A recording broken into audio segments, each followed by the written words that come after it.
നമസ്കാരം. RSS ADGP കൂടിക്കാഴ്ച വിവാദത്തിൽ മൗനത്തിന്റെ മറയിലാണ് മുഖ്യമന്ത്രി. കൂടിക്കാഴ്ചയിൽ MR അജിത് കുമാറിനൊപ്പമുണ്ടായിരുന്ന ആളെ അറിഞ്ഞാൽ കേരളം ഞെട്ടുമെന്ന പ്രതിപക്ഷ നേതാവിന്റെ വെളിപ്പെടുത്തലോടെ ഇനി വരുന്ന വിവരങ്ങളും മുഖ്യമന്ത്രിയെ പ്രതിരോധത്തിലാക്കും എന്ന മുന്നറിയിപ്പ് തരുന്നു. അതൃപ്തി പ്രകടിപ്പിച്ച MB ഗോവിന്ദനും സംസ്ഥാന ഘടകത്തോട് റിപ്പോർട്ട് ആവശ്യപ്പെട്ട് CPIയുടെ ദേശീയ നേതൃത്വവും ഇടപെട്ടതോടെ മുഴുവൻ ആരോപണങ്ങൾക്കും മറുപടി പറയേണ്ട ബാധ്യത മുഖ്യമന്ത്രിയുടേത് മാത്രമായി. RSS ബന്ധം എന്ന ആരോപണത്തിൽ ന്യൂനപക്ഷ വിഭാഗത്തിന്റെ വിശ്വാസ്യത ഉലയുമോ എന്ന പ്രത്യയശാസ്ത്ര പ്രതിസന്ധിയിലാണ് CPIM. പ്രതിപക്ഷം ശക്തമാക്കിയ ആയുധമാക്കിയ പുതിയ വിവാദത്തിൽ പാർട്ടി അകലം പാലിച്ചതോടെ പിണറായി വിജയൻ ഒറ്റപ്പെട്ടു. എൻകൗണ്ടർ പ്രൈമിലേക്ക് പ്രേക്ഷകർക്ക് സ്വാഗതം.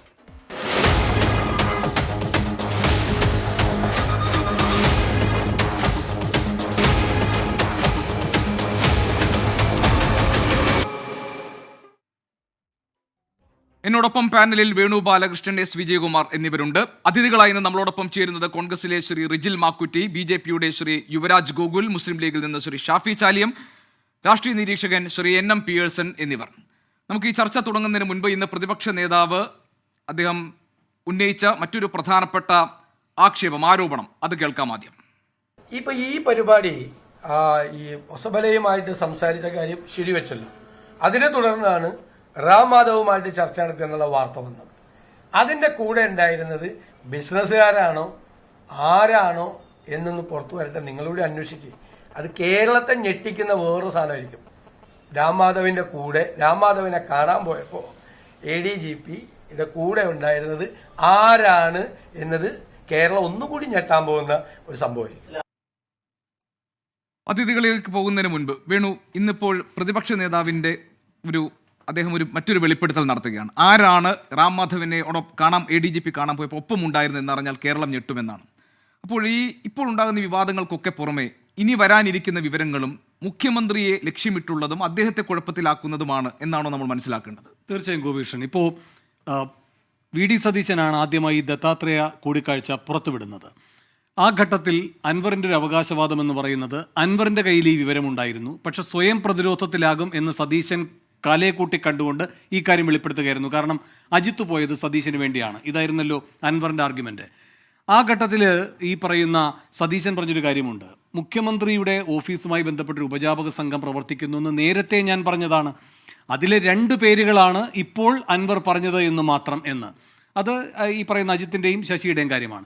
എന്നാൽ ഈ മന്ത്രിസഭയിൽ തന്നെയുള്ള ഒരാൾ ആ കോക്കസിലുണ്ട്, ആ പേര് പിന്നീട് വരുമെന്ന് പറഞ്ഞു. എന്തായാലും വന്നിട്ടില്ല, പക്ഷെ വരും ദിവസങ്ങളിൽ വരും.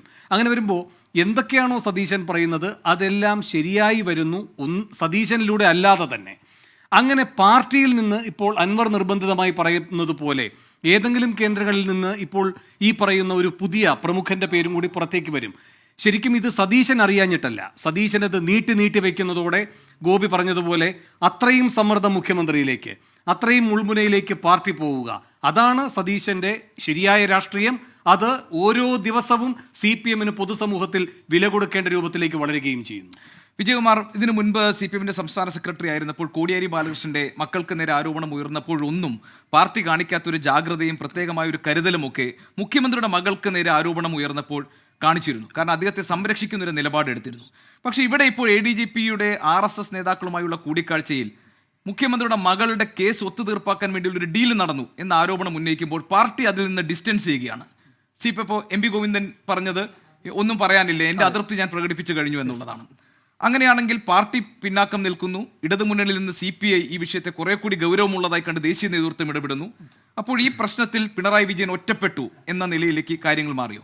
ഇതിൽ 2 തരത്തിലാണ് ഗോപി. ഇപ്പോൾ പിണറായി വിജയനെ പിന്തുണച്ച് CPM ആരും അങ്ങനെ രംഗത്ത് വരുന്നില്ല എന്നതൊരു പ്രധാനപ്പെട്ട സംഗതി ആണെങ്കിൽ ADGP MR അജിത് കുമാറിന് ഒരു പരിചയം ഒരുക്കി ആരും വരുന്നില്ല. പാർട്ടിക്കകത്ത് ഇത് വലിയ ചർച്ചയായിട്ടുണ്ട്. ഇപ്പോൾ താഴെ ഘടകങ്ങളിലൊക്കെ നമ്മൾ വ്യക്തിപരമായി സംസാരിക്കുന്ന നേതാക്കൾ, അതിപ്പോൾ സംസ്ഥാന കമ്മിറ്റി അംഗങ്ങൾ അടക്കമുണ്ട്. അപ്പോൾ അവർക്കൊക്കെ ഇക്കാര്യത്തിലുള്ള അതൃപ്തി അത് അവരുടെ സ്വകാര്യ സംഭാഷണങ്ങളിൽ പ്രകടമാക്കുന്നുണ്ട്. കാരണം ഒരു ADGP, സംസ്ഥാനത്തിൻ്റെ ക്രമസമാധാന ചുമതലയുള്ള ഒരു ADGP സർക്കാരിനെ വല്ലാതെ പ്രതിരോധത്തിലാക്കുന്നു മാത്രമല്ല പാർട്ടിയെ പ്രതിരോധത്തിലാക്കുന്നു, RSS വിഷയത്തിലടക്കം പാർട്ടി എന്തോ മറുപടി പറയേണ്ട അവസ്ഥയിലേക്ക് കാര്യങ്ങൾ എത്തുന്നു. പിണറായി വിജയൻ പ്രതികരിക്കണമെന്ന ആവശ്യം മുന്നണിയിൽ നിന്ന് ഉയർന്നു. ഇപ്പോൾ CPIയുടെ ദേശീയ കേന്ദ്ര നേതൃത്വമൊക്കെ ഇക്കാര്യത്തിൽ എടുത്തിരിക്കുന്ന നിലപാട് കുറെ കൂടി കടുത്ത നിലപാടാണ്.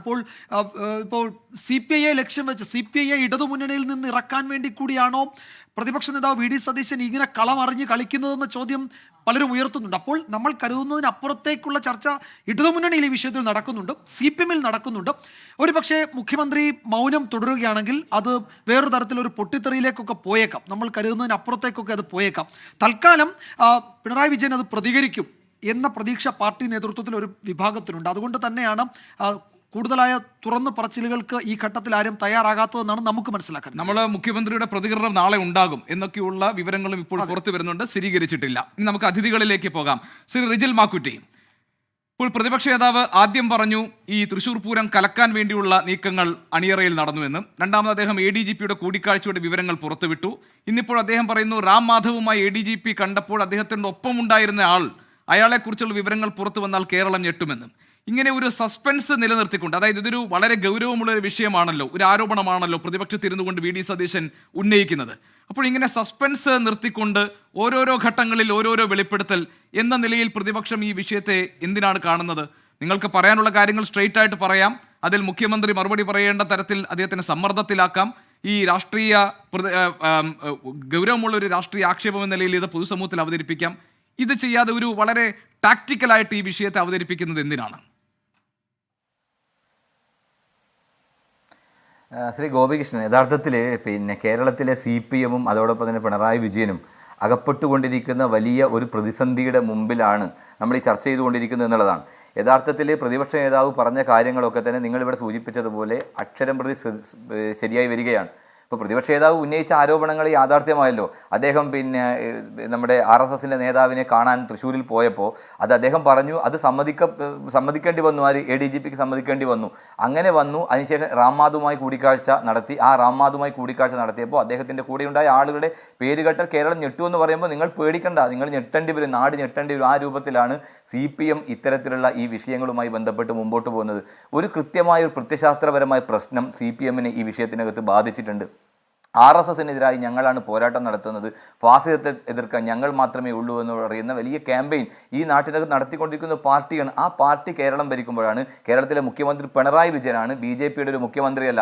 ആ മുഖ്യമന്ത്രിയുടെ കീഴിലുള്ള ആഭ്യന്തര വകുപ്പിൻ്റെ ക്രമസമാധാന ചുമതല വഹിക്കുന്ന ഒരു ഉന്നത പോലീസ് ഉദ്യോഗസ്ഥൻ ഈ RSS നേതാക്കന്മാരുമായി കാണാൻ എന്താണ് കാരണം, ആരുടെ നിർദ്ദേശപ്രകാരമാണ് കണ്ടത്, എന്താണ് അതിൻ്റെ ഇൻറ്റൻഷൻ എന്നതിനെക്കുറിച്ച് ഈ നാടിന് അറിയാൻ താല്പര്യമില്ലേ? അങ്ങനെ ആ രൂപത്തിൽ നിസ്സാരമായി കാണേണ്ട ഒരു കാര്യമാണോ? അതിനുശേഷം ഉന്നയിക്കപ്പെട്ട ആരോപണങ്ങൾ, തൃശ്ശൂർ പൂരം ഉൾപ്പെടെയുള്ള വിഷയത്തിനകത്ത് ഉണ്ടായ വിഷയങ്ങളും അതിനുശേഷം തൃശ്ശൂരിൽ BJP ജയിക്കാനുള്ള സാഹചര്യമൊക്കെ ഉണ്ടായിട്ടുണ്ട്. അപ്പം ഞങ്ങൾ മനസ്സിലാക്കുന്നത് BJP കേന്ദ്ര നേതൃത്വത്തിൻ്റെ പുറമ്പോക്ക് പണിയാണ് ഇപ്പോൾ പിണറായി വിജയൻ എടുക്കുന്നത്. ആ കേരളത്തിലെ BJPയെ കൊണ്ട് സാധിക്കാത്തത് പിണറായി വിജയനെ കൊണ്ട് തന്നെ ആ പുറമ്പോക്ക് പണി ഏറ്റെടുത്ത് നന്നായി BJPക്ക് വളരാനുള്ള സാഹചര്യം ഇവിടെ ഒരുക്കി കൊടുക്കുന്നു എന്നുള്ളതാണ്. അപ്പോൾ ആ രൂപത്തിലേക്ക് BJPക്ക് അനുകൂലമായ ഒരു സാഹചര്യം സൃഷ്ടിക്കാൻ CPMും പിണറായി വിജയനും തയ്യാറാകുമ്പോൾ അത് എന്തിനു വേണ്ടിയാണ് എന്നുള്ള ചോദ്യത്തിന് ഉത്തരം പറയാൻ റിജിൽ മാക്കുറ്റിക്ക് ആ പേര് അറിയാമോ? ആ പ്രധാനപ്പെട്ട കേരളം ഞെട്ടുന്ന ആ പേര് റിജിൽ മാക്കുറ്റി താങ്കൾക്ക് അറിയാമോ? അത് ബഹുമാന്യനായ പ്രതിപക്ഷ നേതാവ് അദ്ദേഹം നിങ്ങളോട് പറഞ്ഞിട്ടുണ്ടല്ലോ കേരളം ഞെട്ടുമെന്ന്. അത് ഞെട്ടുന്ന രൂപത്തിൽ തന്നെ അത് പറയും. അത് ആ രൂപത്തിൽ അദ്ദേഹമാണ് അത് പറഞ്ഞിട്ടുള്ളത്. തീർച്ചയായും അതൊക്കെ ഈ നാടിൻ്റെ മുമ്പിൽ നിങ്ങൾ ഉൾപ്പെടെയുള്ള ആളുകൾക്ക് ആരാണെന്ന് അറിയാം. പക്ഷെ തീർച്ചയായും അതൊക്കെ കേരളത്തിന്റെ മുമ്പിൽ നാളെ പുറത്തു വരുമ്പോൾ CPM ഇന്നലകളിൽ ഉയർത്തിക്കൊണ്ടുവന്നിട്ടുള്ള അല്ലെങ്കിൽ BJP വിരോധത്തിന്റെ ഞാൻ പറയേണ്ട ആവശ്യമില്ലല്ലോ. അപ്പൊ തീർച്ചയായിട്ടും അത് നമ്മൾ അറിയുന്ന രൂപത്തിലേക്ക് തന്നെ പുറത്തു വരും. അത് നിങ്ങൾ കാത്തിരുന്ന് കാണാം.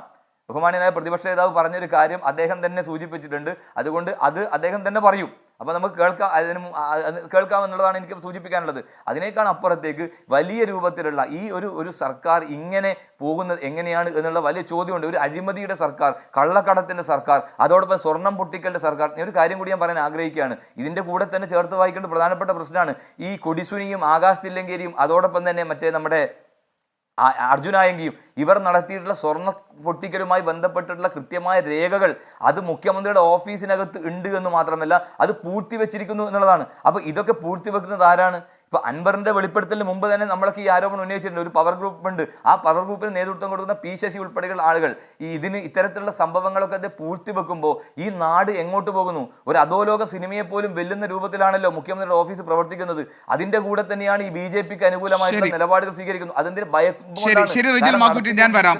ശ്രീ യുവരാജ് ഗോകുൽ, ഇപ്പോൾ BJP ഈ കരക്കിരുന്ന് കാര്യങ്ങളൊക്കെ നിരീക്ഷിക്കുന്ന ഒരു രീതിയിലാണല്ലോ നിൽക്കുന്നത്. അതായത് നിങ്ങൾക്ക് സമ്പൂർണ്ണമായ സൈലൻസ് ആണ്. നിങ്ങൾ ഇടപെട്ട് നിങ്ങൾ ക്ലാരിറ്റി വരുത്താൻ ഒരു ശ്രമവും നടത്തുന്നില്ല.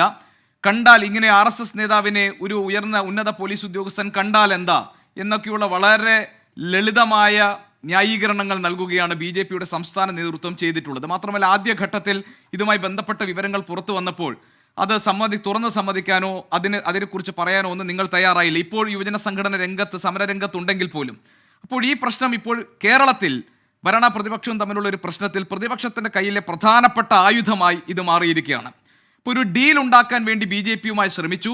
ആ ശ്രമം ഫലം കണ്ടതാണ് തൃശ്ശൂരിൽ നിന്ന് നിങ്ങൾക്കൊരു MP കിട്ടാനുള്ള കാരണമെന്ന് നിങ്ങളെ കൂടി കുഴപ്പത്തിലാക്കുന്ന ഒരു ആരോപണം പ്രതിപക്ഷം ഉന്നയിച്ചിട്ടും വ്യക്തത വരുത്താൻ നിങ്ങൾ തയ്യാറാകുന്നില്ല. അവിടെയാണ് പ്രതിപക്ഷ നേതാവിന് വീണ്ടും ഒരു സ്പേസ് ഇവിടെ കിട്ടുന്നത്. അദ്ദേഹം പറയുന്നത് റാം മാധവിനെ ADGP കണ്ടപ്പോൾ കൂടെ ഉണ്ടായിരുന്ന ആളെ കുറിച്ച് കൂടി ഇനി ഞാൻ പറയാൻ പോവുകയാണ്, അതുകൂടി വന്നാൽ കാര്യങ്ങൾ സമ്പൂർണ്ണമായി എല്ലാം ആളുകൾക്ക് വ്യക്തമാകുമെന്ന്. എന്തിനാണ് നിങ്ങൾ ഇങ്ങനെ ഒരു നിശബ്ദത, നിങ്ങളൊരു മൗനം പാലിക്കുന്നത്?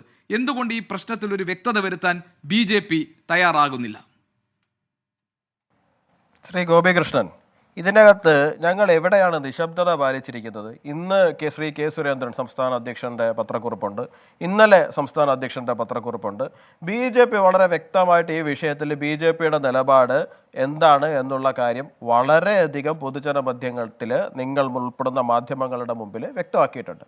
നിങ്ങൾ പറഞ്ഞു വളരെ ലളിതമായി ഞങ്ങൾ ചോദിച്ചിട്ടുണ്ട്. പിന്നെ ഇത് ലളിതമായിട്ടല്ലാണ്ട് പിന്നെ എങ്ങനെയാണ് ചോദിക്കേണ്ടത്? രാഷ്ട്രീയ സ്വയംസേവക സംഘം എന്ന് പറയുന്നത് ഭാരതീയർ ഏതൊക്കെ രാജ്യങ്ങളിലുണ്ടോ ആ രാജ്യങ്ങളിലെല്ലാം പ്രവർത്തിക്കുന്ന, നിയമാനുസൃതമായി പ്രവർത്തിക്കുന്ന ഒരു സംഘടനയാണ്. ഞങ്ങളെ സംബന്ധിച്ചിടത്തോളം ഞങ്ങൾ ഇന്ത്യൻ പ്രസിഡന്റിനെ കാണുന്നുണ്ട്. അത് കോൺഗ്രസ് ഭരിക്കുമ്പോൾ ഉണ്ടായിരുന്ന ഇന്ത്യൻ പ്രസിഡന്റിനെ കണ്ടിട്ടുണ്ട്. അദ്ദേഹത്തിൻ്റെ രാഷ്ട്രപതി ഭവനിലേക്ക് സർസംഘചാലക് പോയിട്ടുണ്ട്, അവിടുന്ന് ഭക്ഷണം കഴിച്ചിട്ടുണ്ട്. രാഷ്ട്രപതിയായിരുന്ന, കോൺഗ്രസ് നിയമിച്ച രാഷ്ട്രപതിയായിരുന്ന ശ്രീ പ്രണബ് കുമാർ മുഖർജി RSSന്റെ നാഗ്പൂർ കാര്യാലയത്തിൽ വന്നിട്ടുണ്ട്.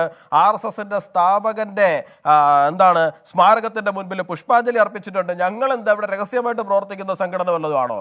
ഞങ്ങളുടെ നേതാക്കൾ വരുന്ന സമയത്ത് ഏതാത് സംസ്ഥാനങ്ങളിലും വളരെ പ്രധാനപ്പെട്ടതായിട്ടുള്ള ആൾക്കാരെയും ഏറ്റവും താഴെത്തട്ടിലുള്ള ആൾക്കാരെയും ഒരുപോലെ തന്നെ സന്ദർശിക്കാറുണ്ട്, അവരുടെ പ്രശ്നങ്ങൾ സംസാരിക്കാറുണ്ട്, അവരുമായിട്ട് കാര്യങ്ങളിൽ സംവദിക്കാറുമുണ്ട്. അത് കാലാകാലങ്ങളിൽ തുടർന്നു വരുന്ന ഒരു പ്രോസസ്സാണ്. പിന്നെ ഈ തൃശ്ശൂരിലെ വിജയം എന്നൊക്കെ നിങ്ങൾ പറയുന്നുണ്ട്. എനിക്കത് മനസ്സിലാകുന്നില്ല. നിങ്ങളിത് എന്താണ് ഇപ്പോൾ ഈ 6/9/2024 ഇപ്പം നിങ്ങൾ പറയുന്നത് തൃശ്ശൂർ പൂരം അട്ടിമറിക്കുവാൻ വേണ്ടിയിട്ട് രാഷ്ട്രീയ സ്വയംസേവക സംഘത്തിൻ്റെ നേതാക്കളും കേരളത്തിൻ്റെ ADGPയും തമ്മിൽ ചർച്ച നടത്തി എന്നുള്ളതാണല്ലോ. അപ്പം തൃശ്ശൂരിൽ പൂരം അട്ടിമറിക്കപ്പെട്ടു എന്നുള്ള കാര്യത്തിൽ നിങ്ങൾക്കും സംശയമില്ല, ഞങ്ങൾക്കും സംശയമില്ല. ഇനി നമുക്ക് ആ വിഷയത്തിൻ്റെ മെറിറ്റിലേക്ക് വരാം. അപ്പോഴാണ് ശ്രീ VD സതീശൻ ഇന്ന് മലക്കം പറഞ്ഞതിൻ്റെ കാരണം നിങ്ങൾക്ക് മനസ്സിലാകുക. മെറിറ്റിലേക്ക് വരാം എന്ന് പറഞ്ഞു കഴിഞ്ഞാൽ ഈ തൃശ്ശൂർ പൂരം അട്ടിമറിക്കപ്പെട്ടിട്ടുണ്ട് എന്നുണ്ടെങ്കിൽ അത് കൃത്യമായിട്ട് ആദ്യം മനസ്സിലാക്കുന്ന ആർക്കാണ്? ആ തൃശ്ശൂർ പൂരത്തിൽ ഡയറക്റ്റ് ഇൻവോൾവ് ആകുന്ന സംഘാടകർക്കാണ്. അത് പാറമേക്കാവും തിരുവമ്പാടിയുമാണ് എന്നാണ് ഞാൻ മനസ്സിലാക്കുന്നത്. നിങ്ങളുടെയും ബോധ്യം അത് തന്നെയാണെന്നാണ്. ഈ പാറമേക്കാവും തിരുവമ്പാടിയും 6/9/2024 നിങ്ങൾ ഉൾപ്പെടെയുള്ള മാധ്യമങ്ങൾക്ക് തന്നിരിക്കുന്ന ഒരു പത്രക്കുറിപ്പുണ്ട്. ആ പത്രക്കുറിപ്പിലെ ഏറ്റവും അവസാനത്തെ പാരഗ്രാഫ് നിങ്ങളൊന്ന് വായിക്കണം. ഞാൻ വായിക്കാം പൊതുജനങ്ങൾക്ക് വേണ്ടിയിട്ട്. കഴിഞ്ഞ കുറച്ച് വർഷങ്ങളായി പൂരത്തോടനുബന്ധിച്ച സാമ്പിൾ വെടിക്കെട്ട് മുതൽ പൂര ദിവസം വരെ തീർത്തും അനാവശ്യമായ പോലീസ് ഇടപെടലുകളും നിയന്ത്രണങ്ങളും വർദ്ധിച്ചിട്ടുണ്ട്. വളരെ വ്യക്തമായിട്ട് തന്നെ അവർ പറയുന്നുണ്ട്. കഴിഞ്ഞ കുറച്ച് വർഷങ്ങളായി, കഴിഞ്ഞ വർഷമെന്നോ അതിൻ്റെ തൊട്ട് മുമ്പത്തെ വർഷമെന്നോ അല്ല പറയുന്നത്, കഴിഞ്ഞ കുറച്ച് വർഷങ്ങളായിട്ട് ഇത് നടക്കുന്നുണ്ട്. ഇപ്പോൾ ഈ പാറമേക്കാവിനും തിരുവമ്പാടിക്കും പൂരം നടത്താൻ കഴിയാത്തൊരു സാഹചര്യത്തിലൊരു വിഷയം കഴിഞ്ഞ വർഷത്തിലുണ്ടായിട്ടുണ്ട്. ആ വിഷയത്തിനെ നമുക്ക് ചർച്ച ചെയ്യാമോ? എന്നിട്ട് പറയാമോ അത് RSS ഉണ്ടാക്കിയ വിഷയമാണോ എന്ന്? തൃശ്ശൂർ പൂരത്തിൻ്റെ പ്രദർശനം കൊച്ചിൻ ദേവസ്വം ബോർഡിന്റെ അധീനതയിലാണ് വടക്കുംനാഥ ക്ഷേത്ര മൈതാനം ഉള്ളത്.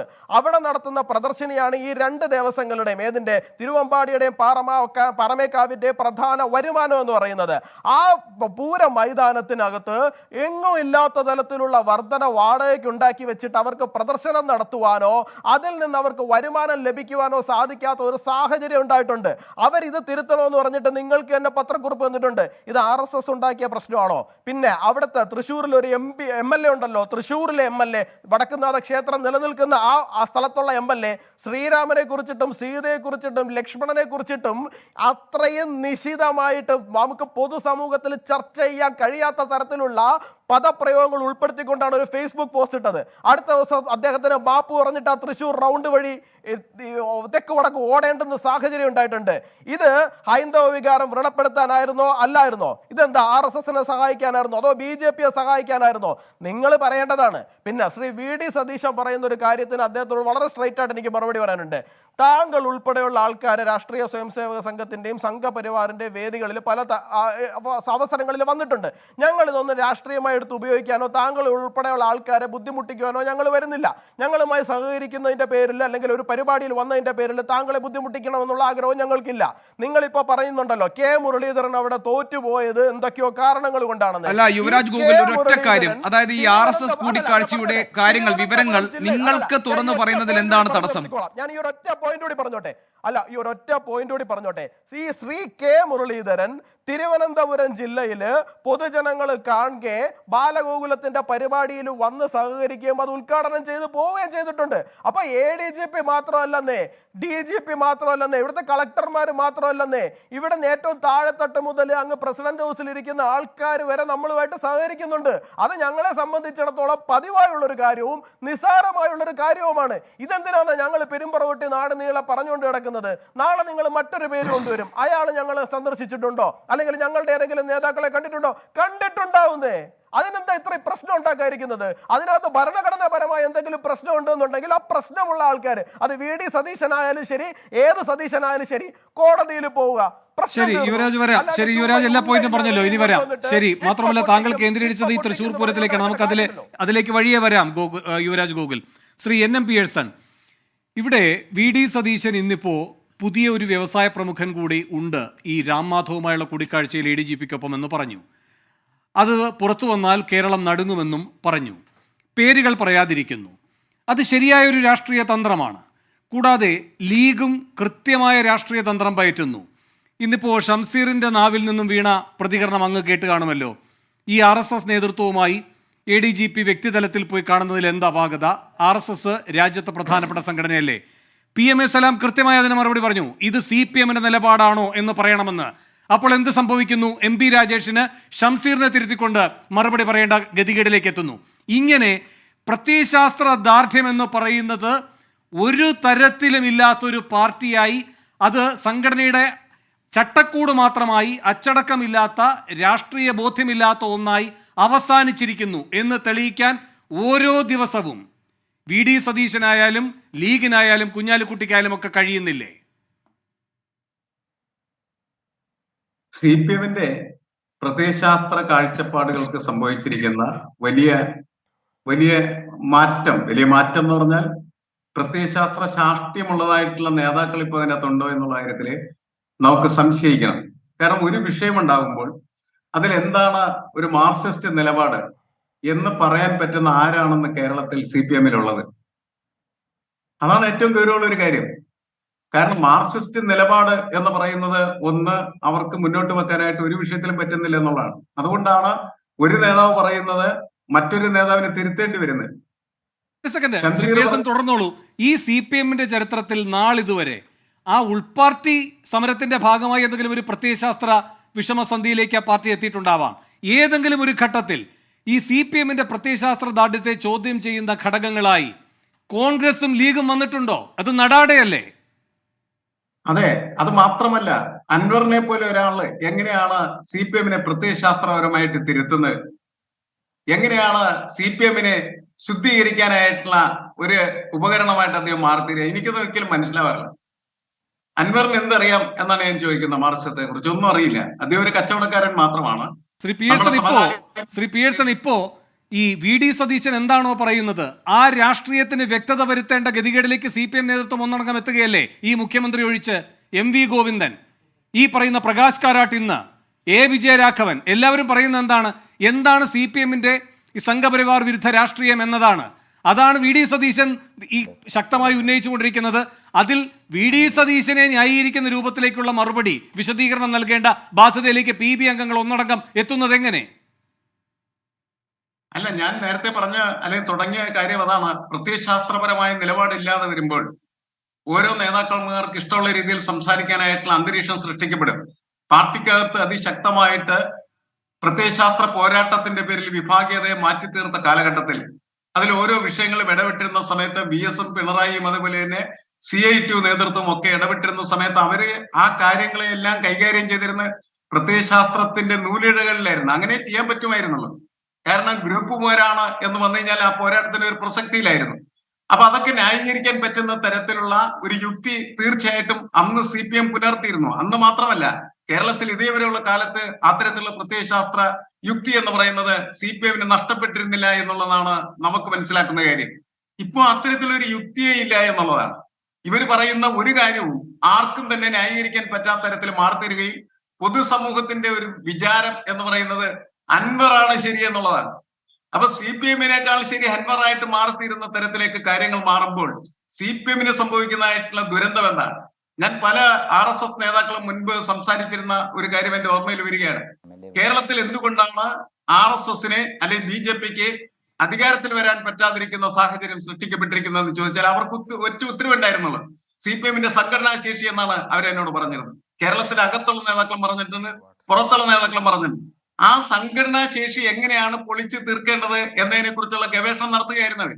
അതുകൊണ്ട് രാംമാധവനെ പോലുള്ള അവരുടെ ഏറ്റവും വലിയ ഇന്റലക്ച്വല് ഇത്തരം കാര്യങ്ങളിൽ ഇടപെട്ട് നിരന്തരമായിട്ട് ആവശ്യമായിട്ടുള്ള മാറ്റങ്ങൾ വരുത്തുന്നതിന് വേണ്ടി പ്രവർത്തിച്ചുകൊണ്ടിരിക്കുന്ന ആള് കേരളത്തിൽ മാത്രമല്ല ഇന്ത്യയിൽ എമ്പാടും നടന്ന് വലിയ തരത്തിൽ ഈ തരം പ്രവർത്തനങ്ങൾ നടത്തിക്കൊണ്ടിരിക്കുന്ന ഒരാൾ.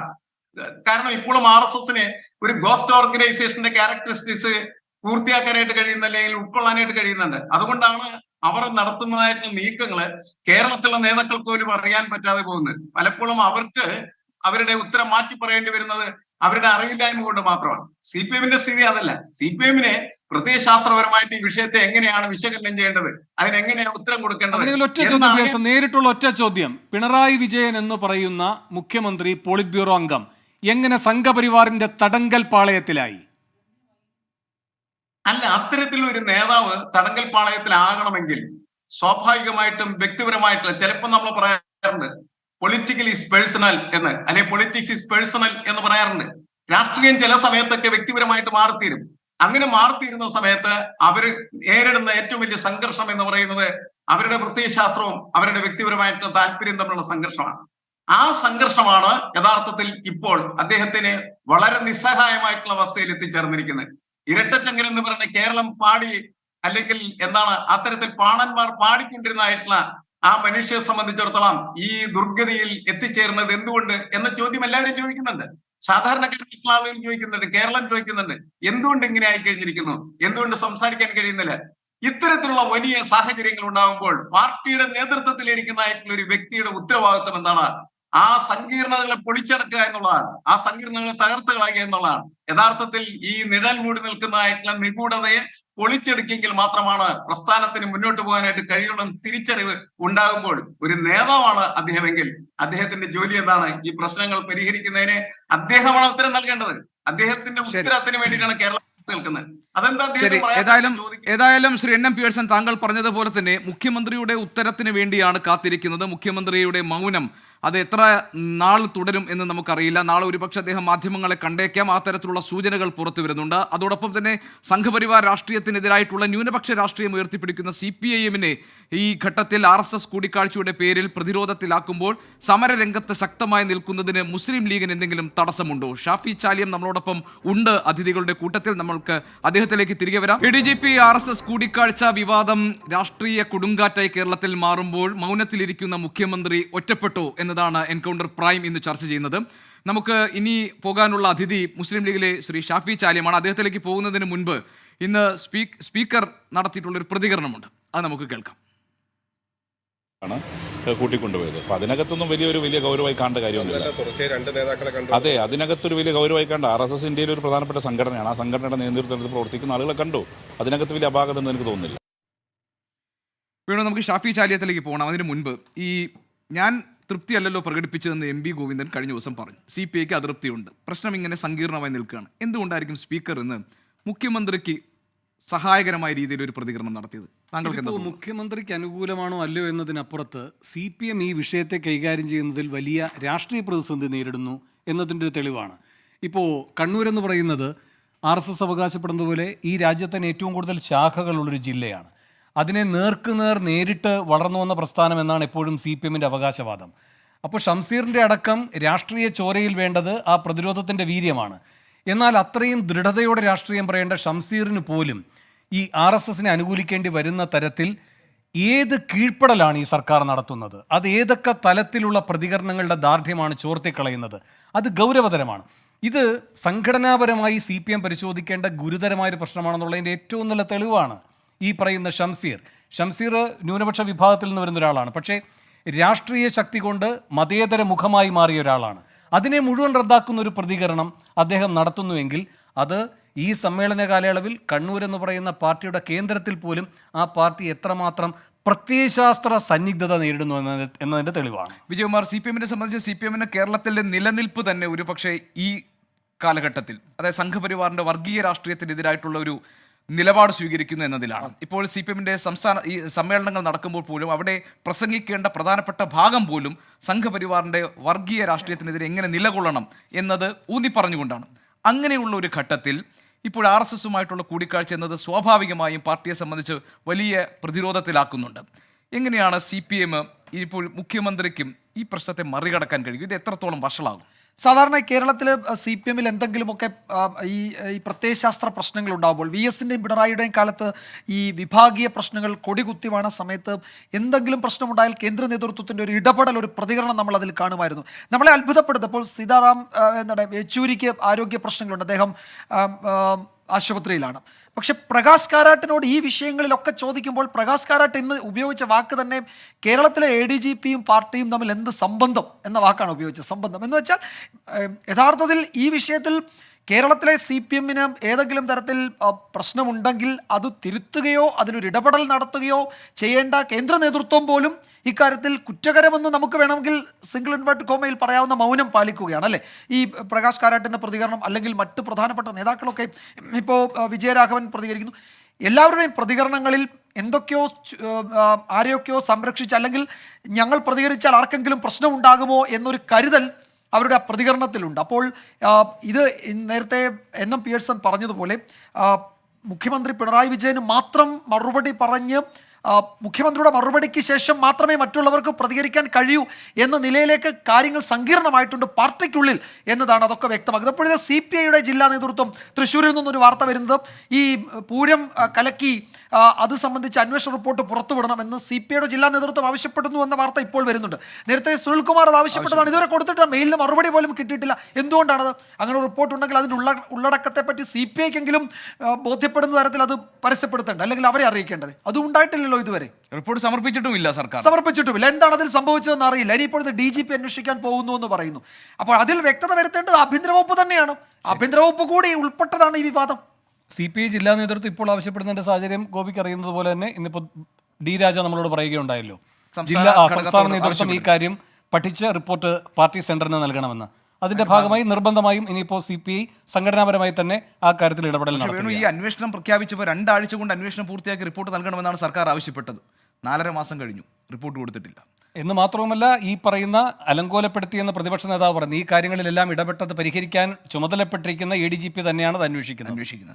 ശ്രീ ഷാഫി ചാലിയം, ഈ കഴിഞ്ഞ തെരഞ്ഞെടുപ്പാണെങ്കിലും അതിന് മുൻപത്തെ തെരഞ്ഞെടുപ്പാണെങ്കിലും മുസ്ലിം ന്യൂനപക്ഷ വിഭാഗങ്ങളുടെ സംരക്ഷകൻ എന്ന നിലയിലുള്ളൊരു പ്രതിച്ഛായയായിരുന്നു മുഖ്യമന്ത്രി പിണറായി വിജയൻ ഉണ്ടായിരുന്നതും. അദ്ദേഹത്തെ ആ പ്രതിച്ഛായ രൂപപ്പെടുത്താൻ വേണ്ടിയുള്ള ബോധപൂർവമായ ശ്രമങ്ങൾ നടക്കുകയും ചെയ്തു. അപ്പോൾ സ്വാഭാവികമായും അതിന് കളങ്കമേൽക്കുന്ന, അതിന് പരിക്കേൽക്കുന്ന ഗുരുതരമായ ഒരു ആരോപണം മുഖ്യമന്ത്രിയെ കേന്ദ്രീകരിച്ചുകൊണ്ട് ഉയർന്നു വരുന്ന സാഹചര്യത്തിൽ അത് ഏറ്റവും അധികം രാഷ്ട്രീയമായി ഒരുപക്ഷെ പ്രയോഗിക്കാൻ, അതൊരു ആയുധമായി പ്രയോഗിക്കാൻ പ്രതീക്ഷിച്ചിരുന്നത് മുസ്ലിം ലീഗിൽ നിന്നാണ്. ആ തരത്തിലുള്ള ഒരു ആർജവത്തോടു കൂടിയുള്ള ഒരു ഇടപെടൽ കോൺഗ്രസ് ഇത്രയും വലിയ ആരോപണമൊക്കെ ഉന്നയിച്ച് സമരരംഗത്ത് നിൽക്കുമ്പോഴും ലീഗിന്റെ ഭാഗത്ത് നിന്ന് ഉണ്ടാകുന്നില്ല. എന്തെങ്കിലും ഒരു അവ്യക്തത കൊണ്ടോ അനിശ്ചിതത്വം കൊണ്ടാണോ ലീഗ് ആ നിലയ്ക്ക് ഒരു മുൻകൈ എടുക്കാത്തത്?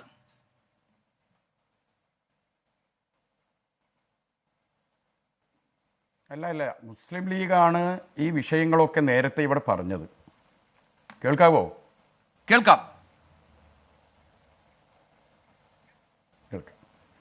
അതായത് ഏകദേശം 3 വർഷം മുമ്പ് തന്നെ മുസ്ലിം ലീഗ് ഈ പറഞ്ഞ അൻവർ വെളിപ്പെടുത്തിയ കാര്യങ്ങളിൽ ബഹുഭൂരിപക്ഷം കേസുകളും മുസ്ലിം ലീഗാണ് മുന്നോട്ട് കൊണ്ടുവന്നത്.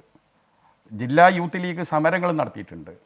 ഇപ്പോഴും മലപ്പുറം ജില്ലയിൽ മാത്രമല്ല കേരളത്തിലെ മുഴുവൻ പോലീസ് സ്റ്റേഷനിലേക്കും മാർച്ചായിരുന്നു ഇന്നലെ. ഇന്ന് മലപ്പുറം ജില്ലാ മുസ്ലിം ലീഗ് കമ്മിറ്റിയുടെ പ്രഖ്യാപനം വന്നിട്ടുണ്ട്.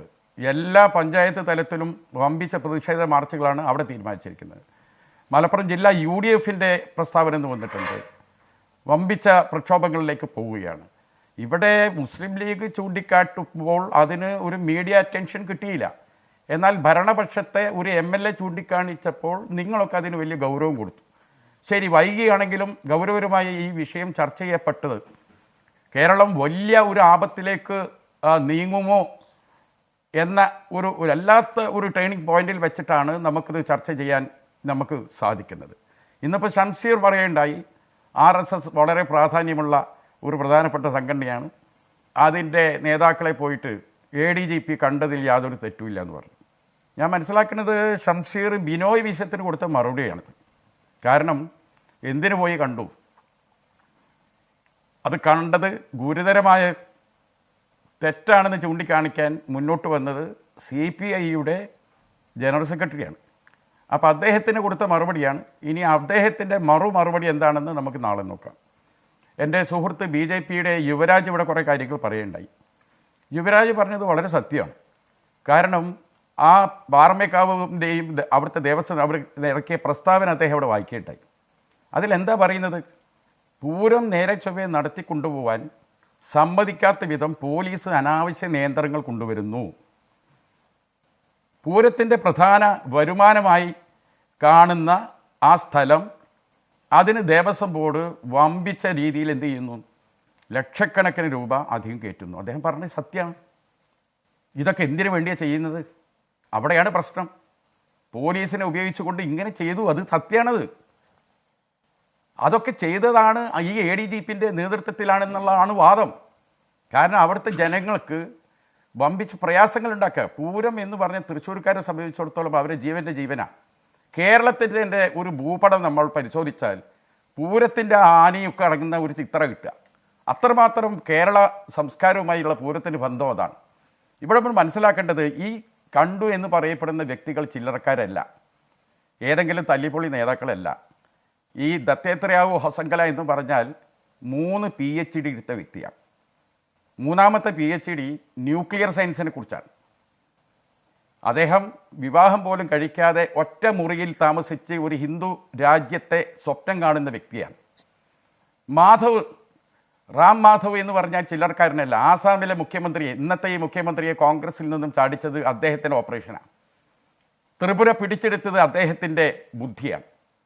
ഏറ്റവും പ്രധാനപ്പെട്ട RSSൻ്റെ തലച്ചോറുകളാണ് ഈ 2 എണ്ണം. ഈ 2 പേര് വന്ന സമയങ്ങൾ ഒക്കെ നമുക്ക് പരിശോധിക്കാമല്ലോ. അതായത് പൂരം നടക്കുന്നതിൻ്റെ വർഷങ്ങൾക്ക് മുമ്പ് ആദ്യം എലത്തൂർ ബോംബ് സ്ഫോടനം നടക്കുന്നത് 2023 ഏപ്രിൽ 2-നാണ്. അത് കഴിഞ്ഞ് 2 മാസം കഴിഞ്ഞിട്ട് ഓഗസ്റ്റിലാണ് വരുന്നത്. അപ്പം എലത്തൂർ സ്ഫോടനവുമായി ബന്ധപ്പെട്ട് കേരളം അപകടം നിറഞ്ഞൊരു നാടായിരിക്കുന്നു, ഇസ്ലാമിക ഭീകരരുടെ വിഹാരഭൂമിയായിരിക്കുന്നു എന്ന ഒരു നരേഷൻ സെൻട്രലാണ്, ഇവിടെ അല്ല ചർച്ച ചെയ്യപ്പെടുന്നത്. അതിൻ്റെ പ്രതിയെ സാഹസികമായി പിടിക്കുന്നു. ഷഹീൻ ബാഗുകാരനാണ്. ആ സ്ഥലം ഏതാണെന്ന് അറിയാമല്ലോ. വത്സൻ തില്ലങ്കേരി വരുന്നു. വത്സൻ തില്ലങ്കേരിയെ ശരിവെച്ചുകൊണ്ട് അജിത് കുമാർ രംഗത്ത് വരുന്നു.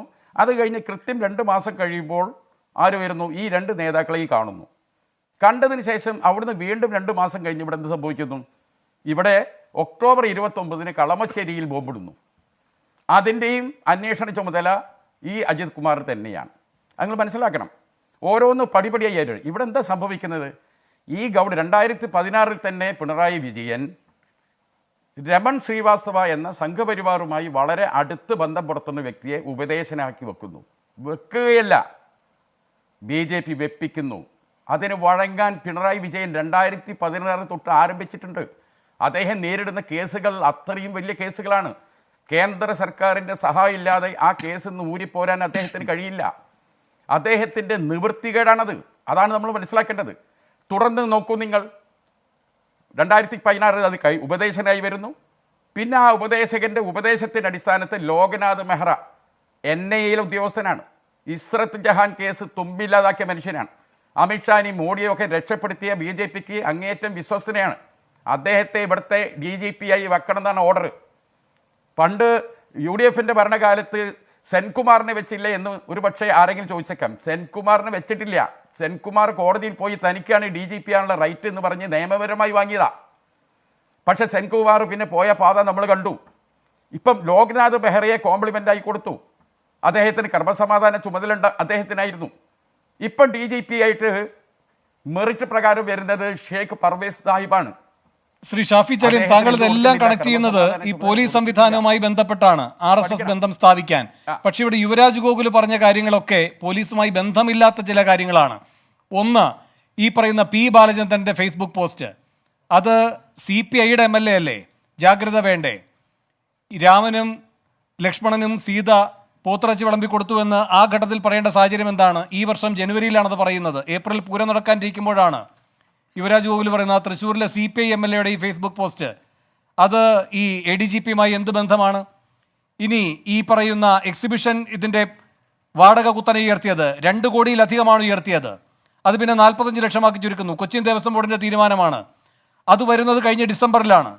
അത് ആരെ സഹായിക്കാനാണ്? ADGPയുമായി അതിനെന്ത് ബന്ധം? പിന്നെ മുരളീധരൻ ഈ പറയുന്ന ഒരു പരിപാടി, ഇവരുടെ ബാലഗോകുലത്തിൻ്റെ പരിപാടിയുടെ ഉദ്ഘാടകനായി, അത് ADGPയുമായി എന്ത് ബന്ധം? അതിനല്ലേ ഷാഫി ചാലിയം മറുപടി പറയേണ്ടത് നിങ്ങൾ?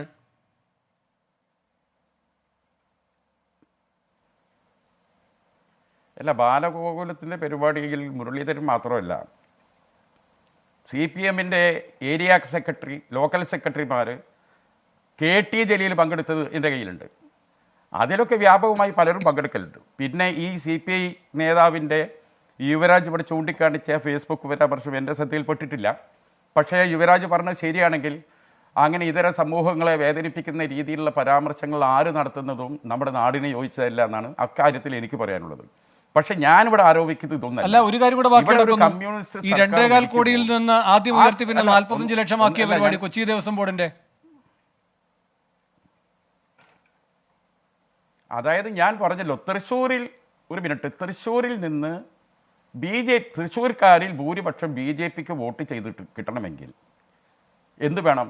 സർക്കാരിനെതിരെ, കമ്മ്യൂണിസ്റ്റ് പാർട്ടിക്കെതിരെ, അത് കമ്മ്യൂണിസ്റ്റ് പാർട്ടിയെ ശിക്ഷിക്കണം, കമ്മ്യൂണിസ്റ്റ് പാർട്ടിയെ തോൽപ്പിക്കണം എന്നൊരു മനോഭാവത്തിലേക്ക് തൃശ്ശൂർ ജനതയെ കൊണ്ടുവന്നാലേ എന്ത് ചെയ്യാൻ കഴിയുള്ളൂ? ജയിപ്പിക്കാൻ കഴിയുള്ളൂ. അത് തന്നെയാണ് സർക്കാരിന്റെ ഭാഗത്ത് നിന്ന് അങ്ങനെ നീക്കമുണ്ടായാൽ മനസ്സിലാക്കാം. എന്ന് വെച്ചാൽ സർക്കാരിൽ തന്നെ CPMന്റെ താല്പര്യം അങ്ങനെയാണെങ്കിൽ ആ വിഭാഗം അങ്ങനെ പ്രവർത്തിക്കുന്ന മനസ്സിലാക്കാം. കൊച്ചിൻ ദേവസ്വം ബോർഡ് അതിന്റെ ഭാഗമായി കരുവായി നിന്നു എന്ന് വേണമെങ്കിൽ കരുതാം. പക്ഷേ P. ബാലചന്ദ്രൻ, സുനിൽകുമാർ ജയിക്കേണ്ടതും CPIയുടെ മണ്ഡലം കാത്തു സൂക്ഷിക്കേണ്ടതും ഒക്കെ എന്ത് ഉത്തരവാദിത്തമാണ് എന്ന് കൃത്യമായി ബോധ്യമുള്ള P. ബാലചന്ദ്രൻ ഇങ്ങനെ ചെയ്യുന്നതിന് CPMനെ പഴിക്കാൻ പറ്റുമോ? അല്ല, P. ബാലചന്ദ്രൻ്റെ കാര്യം ഇപ്പോൾ യുവരാജ് പറഞ്ഞപ്പോഴാണ് എൻ്റെ ശ്രദ്ധയിൽപ്പെട്ടത്. ഞാനത് പറയും ചെയ്തു. ഞാൻ പറയുന്നത് അതൊന്നുമല്ല, നിങ്ങൾ സമാധാനത്തിൽ കേൾക്കണം. അതായത് സുരേഷ് ഗോപിയെ നേരിട്ട് വോട്ട് കൊടുത്ത് വിജയിപ്പിക്കാൻ CPMൻ്റെ സംഘടനാ സംവിധാനത്തിന് കഴിയില്ല. തൃശ്ശൂരിൽ നിന്നും സുരേഷ് ഗോപിയെ വിജയിപ്പിക്കൽ അനിവാര്യമാണ് താനും. ഇല്ലെങ്കിൽ പല കേസുകളും പല പ്രശ്നങ്ങളും ഇവിടെ ഉണ്ടാവും. അപ്പോൾ സ്വാഭാവികമായിട്ടും CPMനോട്, CPIൻ്റെ ഭരണ സംവിധാനത്തിനോട് തൃശ്ശൂരിലെ ജനതയ്ക്ക് അങ്ങേയറ്റം പ്രകോപനപരമായ പ്രതിഷേധാർഹമായ ഒരു സമീപനം ഉണ്ടെങ്കിൽ മാത്രമേ ഒരു എതിർവികാരം അവിടെ ഡെവലപ്പ് ചെയ്യുള്ളൂ, അവിടെ ജനറേറ്റ് ചെയ്യുള്ളൂ. അതുകൊണ്ടാണ് ഞാൻ ഈ പറഞ്ഞത്, നിങ്ങൾ ഇടപെടരുത്. ഒരു മാധ്യമ പ്രവർത്തകയുടെ ഒരു പരാതിക്ക് പുറത്ത്, ആ പരാതിക്ക് പുറത്ത് നടന്ന നടപടികളുടെ ഒരു വേഗത നോക്കണം നിങ്ങൾ. സാധാരണ ഒരു ശശികലക്കെതിരേക്കുള്ള പരാതി കിട്ടിയിട്ട് എത്രയോ വർഷങ്ങളായി ഒരു പോലീസുകാരൻ വരെ ഇതുവരെ വിളിച്ചു ചോദിച്ചിട്ടില്ല. എന്നാൽ ഒരു മാധ്യമ പ്രവർത്തകയുടെ പരാതിക്ക് പുറത്ത് മണിക്കൂറുകൾക്കകം എന്ത് ചെയ്യാണ്? സുരേഷ് ഗോപിയെ കോഴിക്കോട് കസബ സ്റ്റേഷനിലേക്ക് വെളുപ്പിച്ചിട്ട് വലിയ താരപരിവേഷത്തോടു കൂടി സുരേഷ് ഗോപി ആയിരക്കണക്കിന് സ്ത്രീകളുടെ അകമ്പടിയോട് കൂടി അവിടെ വരുന്നു, പോകുന്നു, വാർത്താ ചാനലുകൾ വാക്കുന്നു, വമ്പിച്ച താരപരിവേഷത്തിലേക്ക് അവിടെ എത്തിക്കുകയാണ്. ഇതൊക്കെ ഒരു വർക്കാണ്, അതാണ് നിങ്ങൾ മനസ്സിലാക്കേണ്ടത്. അപ്പം ഞാനിവിടെ പറഞ്ഞു വിടുന്നത്, BJP ഗവൺമെൻറ് കമ്മ്യൂണിസ്റ്റ് സർക്കാരിൻ്റെ പോലീസ് സംവിധാനത്തിനെ മുഴുവൻ അവരുടെ വെറുതിയിലാക്കി. ഈ MR അജിത് കുമാർ അവരുടെ ആളാണ്, ഒരു സംശയം വേണ്ട. ആ രീതിയിലാണ് ഇവിടെ സമീപകാലത്ത് നടന്ന കേസുകളൊക്കെ നോക്കിയാൽ RSSന് അവരുടെ കാര്യങ്ങൾ നേടിയെടുക്കാൻ, BJPക്ക് അവരുടെ കാര്യങ്ങൾ നേടിയെടുക്കാൻ ഇവിടെയും പോകേണ്ട ആവശ്യമില്ല, അത് നടത്തി കൊടുക്കാൻ ഇവിടെ ആളുണ്ട് എന്നതാണ് മനസ്സിലായത്. ഇനി തിരിച്ച് CPMൻ്റെ ഒരു പ്രതിനിധി ഇവിടെ ഇല്ല. ഇന്നലെ നിങ്ങളെ ചർച്ചയിൽ ഞാൻ പങ്കെടുത്തതാണ്. ഞാൻ ഒറ്റ ചോദ്യം BJP നേതാവിനോട് ഇന്നലെ ചോദിച്ചു. ഇന്നലെ അദ്ദേഹം കേട്ടിട്ടില്ലായിരുന്നു. എൻ്റെ സുഹൃത്ത് യുവരാജനോട് ഒരു ചോദ്യം ഇട്ടുകൊണ്ട് ഞാൻ ഈ ചർച്ച അവസാനിപ്പിക്കാം. നിങ്ങളുടെ ഏറ്റവും പ്രധാനപ്പെട്ട നേതാവ്, ദേശീയ നേതാവ് പ്രഭാകരി എന്നൊക്കെ പറയുന്ന ജാവദേക്കർ ഡൽഹിയിൽ നിന്നും വിമാനത്തിലൂടെ വന്ന് ഒരു വാഹനം എടുത്ത് EP ജയരാജൻ എന്ന കമ്മ്യൂണിസ്റ്റ് പാർട്ടിയുടെ സെൻട്രൽ കമ്മിറ്റി മെമ്പർ, കേന്ദ്ര കമ്മിറ്റി അംഗത്തിൻ്റെ ഫ്ലാറ്റിൽ പോയി സന്ദർശിച്ചത് എന്തിനാണ്? വല്ല പേരക്കുട്ടികൾക്ക് കല്യാണം അന്വേഷിച്ചതാണോ? അതല്ല, എന്തിനാണ് നിങ്ങൾ ഇത്രയും വലിയൊരു നേതാവ് CPMൻ്റെ നേതാവിൻ്റെ ഫ്ലാറ്റിലേക്ക് കയറി ചെന്നത്? എന്ത് മിഷൻ, എന്ത് ദൗത്യം നിർവഹിക്കാനാണ്? അതെൻ്റെ സുഹൃത്ത് യുവരാജ് ഇവിടെ ഒന്ന് വ്യക്തമാക്കണം. ശരി, ഇന്നലെയും താങ്കൾ ഈ ചോദ്യം ഉന്നയിച്ചതാണ്. യുവരാജ് ഗോകുൽ ഉണ്ട്, അദ്ദേഹം മറുപടി പറയുമെന്ന് കരുതാം. നമുക്കൊരു ചെറിയ ഇടവേള എടുക്കണം. ഇടവേളയ്ക്ക് ശേഷം നമുക്ക് തിരികെ വരാം. ADGP MR അജിത് കുമാറിന്റെ RSS നേതാക്കളുമായുള്ള കൂടിക്കാഴ്ചയുടെ വിവരങ്ങൾ പുറത്തു വരികയും കൂടുതൽ വിവരങ്ങൾ പുറത്തു വരാനുണ്ടെന്ന് പ്രതിപക്ഷ നേതാവ് പറയുകയും ചെയ്ത സാഹചര്യത്തിൽ ADGP പദവിയിൽ തന്നെ അജിത് കുമാറിനെ തുടരാൻ അനുവദിച്ചുകൊണ്ട് മുഖ്യമന്ത്രിക്ക് ഇനി മാധ്യമങ്ങളെ കാണാൻ കഴിയുമോ എന്ന ചോദ്യം നമ്മുടെ മുന്നിലുണ്ട്. എൻകൗണ്ടർ പ്രൈം തുടരുന്നു. ഷാഫി ചാലിയം യുവരാജ് ഗോകുലിനോട് ചോദിച്ച ചോദ്യം അവിടെയുണ്ട്. വിജയകുമാർ, ആ ചോദ്യത്തിലേക്ക് പോകുന്നതിന് മുൻപ് മുഖ്യമന്ത്രി നാളെ ഒരുപക്ഷെ മാധ്യമങ്ങളെ കണ്ടേക്കും എന്നാണ് പറയുന്നത്. ADGP MR അജിത് കുമാറിനെ ആ സ്ഥാനത്ത് നിർത്തിക്കൊണ്ടും P ശശിക്കെതിരെ നടപടിയില്ലാതെയും അദ്ദേഹത്തിന് മാധ്യമങ്ങളെ കാണാൻ പറ്റുമോ എന്നൊരു ചർച്ച നടക്കുന്നുണ്ട്. രണ്ടുപേരെയും മാറ്റിയേക്കും എന്ന അഭ്യൂഹങ്ങളുമുണ്ട്.